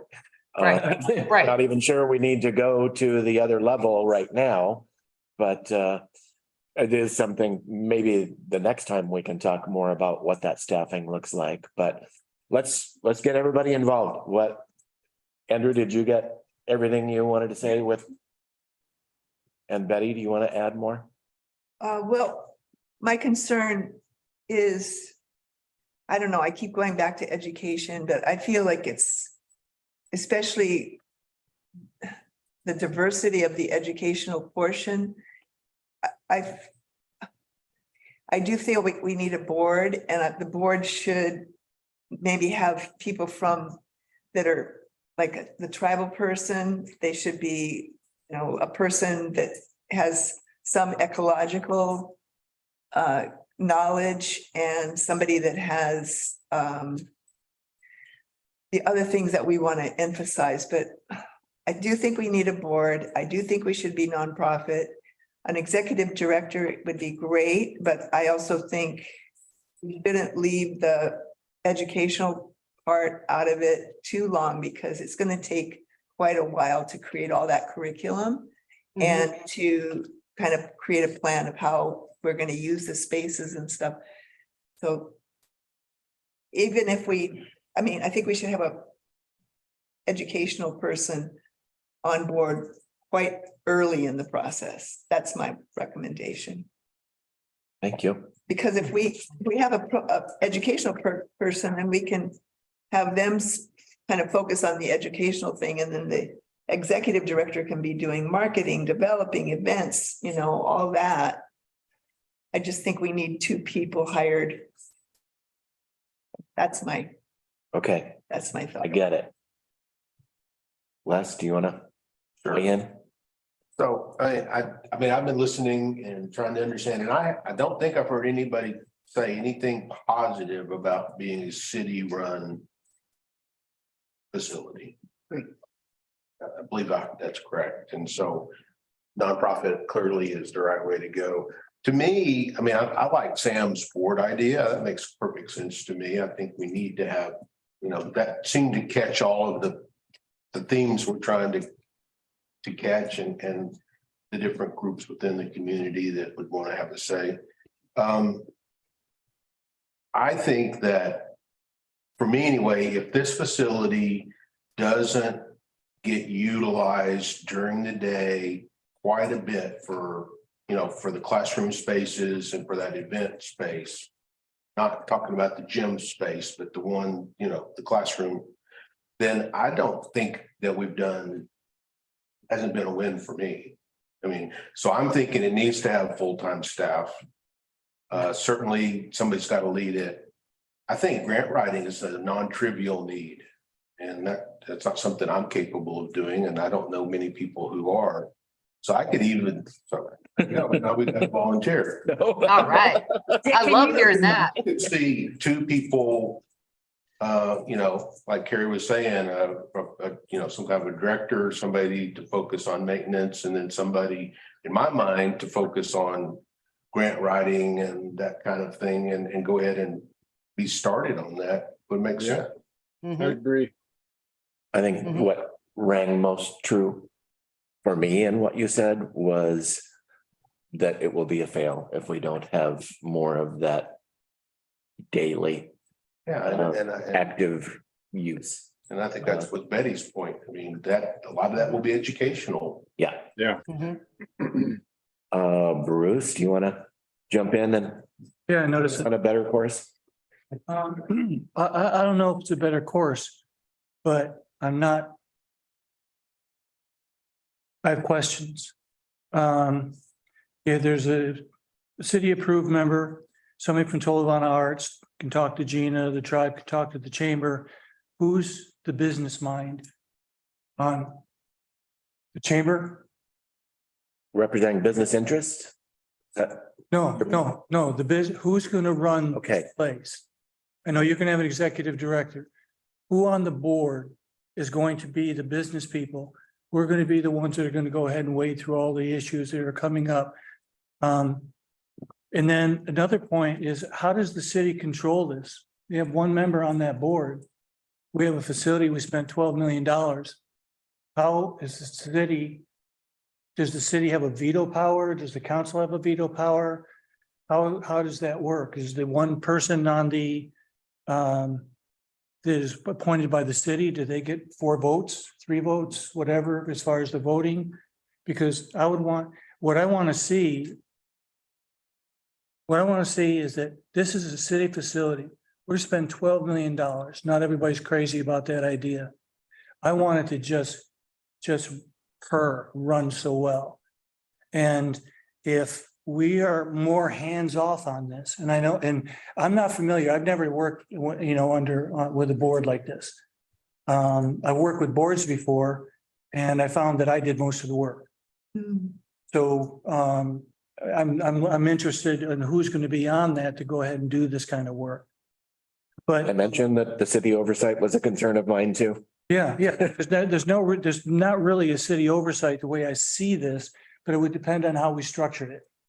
Whatever the arrangement is, but as soon as you make it a board under the city, you're kind of under the city again. And then also, if there's something that, I've worked most of my career where my bosses could have a meeting and fire me the next day. And so, I tend to try to be responsive. And with something like this, if there's something going wrong, how is this board going to be the one that's going to go ahead and take care of it? What if there's a lot of criticism about the way that it's being run? What about the fact that the rooms aren't full? I mean, is the city doesn't seem to have a position on this other than one, well, I'm sorry, they have one position. How is that board, how is this organization going to be responsive to the city council? So those would be my concerns. If you go ahead and you look at all the opposite sides of that, I would say that is what the benefits are of it being city run. Because the city goes ahead and appoints, the city manager is going to be responsive to the council.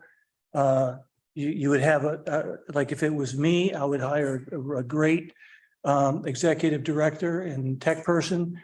I agree with those positions.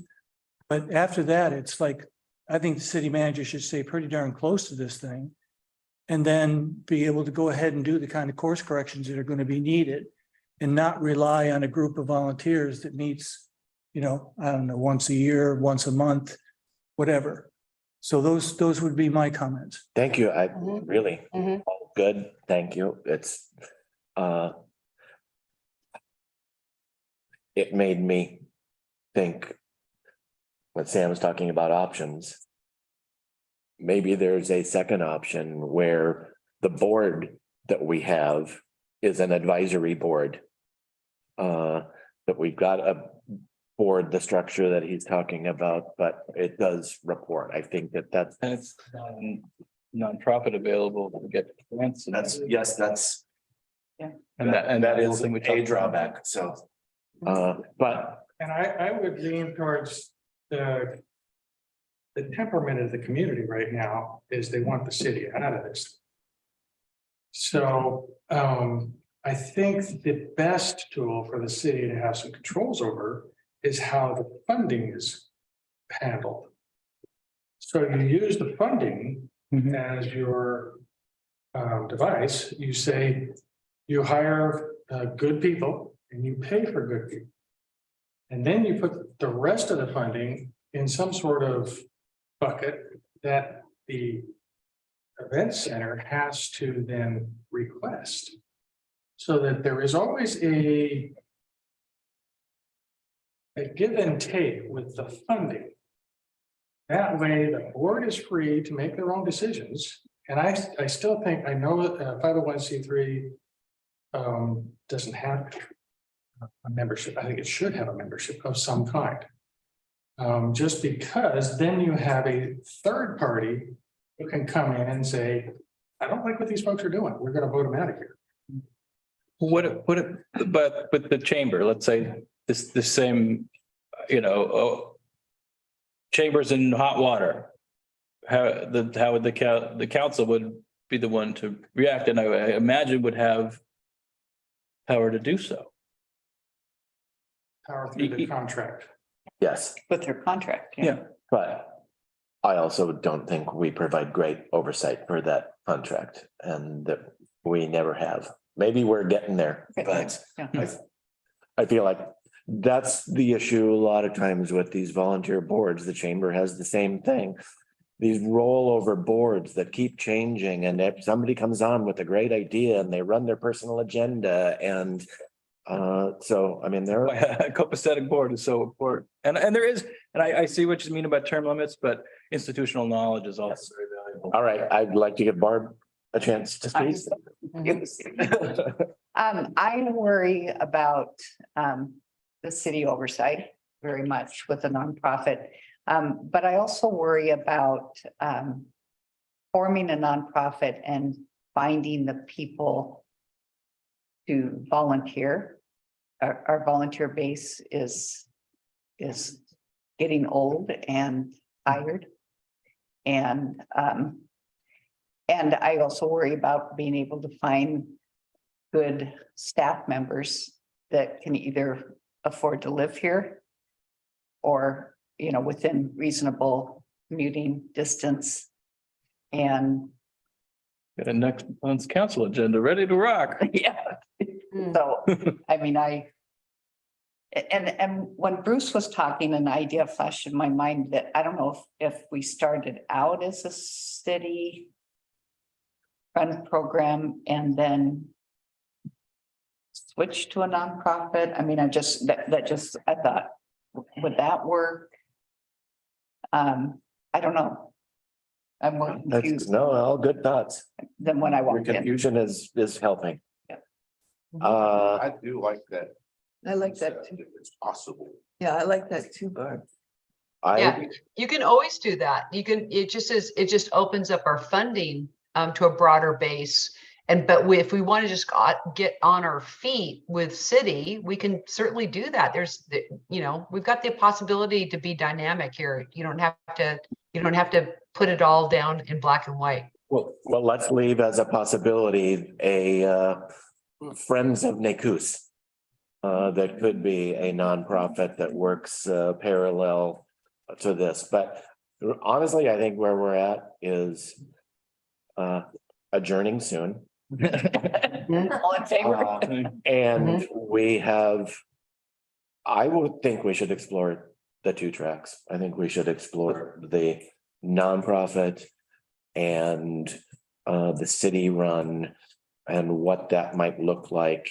And then the next staffing, whether it's Barb's plan of like, okay, let's get it up and running, city operated, and then let's, develop that nonprofit model. But feels like we've made good progress tonight, just in checking some of this up the list and getting this conversation started. So I think we are going to need to look at a date we can meet again. And do we do that now? Yep. Yes, please. Tessa, where do you want to take us? How soon do you want to meet again? Well, we need this 5:30 time frame, so we need enough time for public notice. And I'm happy to keep this conversation moving. I like Tuesdays. So can what? Tuesday the Tuesday. 27th work? What'd you say? Tuesday, the 27th at the same time, next Tuesday? The room is open. The only issue we're gonna face with doing this, if we're deciding these meetings the week prior, ideally, we'd want to give 7 days of public notice, and that allows you all to submit materials for this that we can actually distribute in time. And I would like that process to be We need. improved. So that we are sharing information. and I did send Rusty an email tonight while we were in here about setting up an email distribution list too and clarifying the web page for the committee. So that should be a little bit more streamlined to do. We can't get the information the day of the meeting. Yeah. Yeah, and that's kind of an obstacle with doing this a week out. I think we should rule out next week because of the notice and What about the, it Then we- won't be Tuesday, the 4th. No, we've got to jump then to Tuesday, the 11th of July. Then I we think have there's a council meeting. Yep. Okay. So if we're Is there sticking any with Tuesdays- possibilities of Thursdays? what about Thursday, the 29th? Can you do Thursday, the 29th? I just guess it's the notice. That squeaks us And that gives in, you the notice and a little bit of wiggle room? that squeaks us in on the notice, but I'm not sure necessarily on the really getting you a packet in advance that's helpful to move this conversation along. Okay, then we're looking I at, would do it. How much packet information can be produced? What's that? How much packet information would you expect Yeah, I don't, based on the I don't conversation that we've had? 27. Well, Carrie and Deb have done a lot of research and so it would probably be nice to have some of that compiled. All right, so we can put that together and send it out. No. Talking about Okay, moving forward, I mean, Gary, you did good notes and we're gonna have minutes of the discussion that we had tonight. So that's one part. But so you're urging us to go with the 29th? the room free? Couldn't we also just? I'm not available 29th. Information that comes in as Our Wednesday. supporting information. on I work the website. every Wednesday is the one. Anybody can look at it anytime. It doesn't have to be packet information. The packet information is time sensitive, whereas the supporting information is not. Mm-hmm. And I will say that minutes can be approved at future meetings too, if those aren't happening like that. So. Unless we've already got, I would definitely say Thursday. I would have said Tuesday is fine. I would. Les is not available on Thursday. Tuesday, 29th. Tuesday. Yeah, the 29th, but no, not on the 29th. Would not work for you. Yeah, let's do Tuesday. We Let's just make we it can't, work. Tuesday, like we legally cannot do next Tuesday. The 7-day notice. Sam said we could. it's the public Public notice. notice. I don't know, we're putting a lot of pressure on city staff too. Well, we put out Tonight. a public notice is not, Is that a legal requirement or is that a best practice that we follow? For some days? Maybe that's a Jen question. I work every, we've had special meetings in less than a week. That's true. Okay, so But can we wait till after 4th Well, and figure out a date? I mean, if we What do it on the 27th, then we have that whole next week off. let's go back to the 27th. Is everybody available on the 27th? yeah. yes. Yeah, Can we pull off everything we need to pull off? Notice. We'll send something out tomorrow and if we can, if we'll talk to the attorney, I don't think there'll be a problem. If there is, maybe we can go to the 29th Okay, or 28th. Les can't be here. I can't do Wednesdays. Yeah, You had a good point with the special meetings coming up sooner, so I don't know why we wouldn't be able to do Yeah, that. we'll probably be able to do it. We'll just have to notice it early tomorrow. Let's try to keep this moving and do next Tuesday. okay. okay, That works for me. 5:30. Me We too. now schedule the following meeting now so that we don't have this pressure time. That'd be good. Well, you got the 4th of July that week, the next Tuesday is out. Next Tuesday. Yeah, the next 2 Tuesdays are out. The 11th. And then how about the Thursday, the 13th? This room won't be available. Friends of Hazen Park meets. The 11th? Okay. You can't do the 11th? Work session here. At council. City Council. Oh, we've got do we have a school project work session here on On the July 11th? We July have a city council meeting. Think you special do. meeting. But it's Special. work session on Candy Beach Elementary or? No, it's just a regular city council. Whole bunch of other things.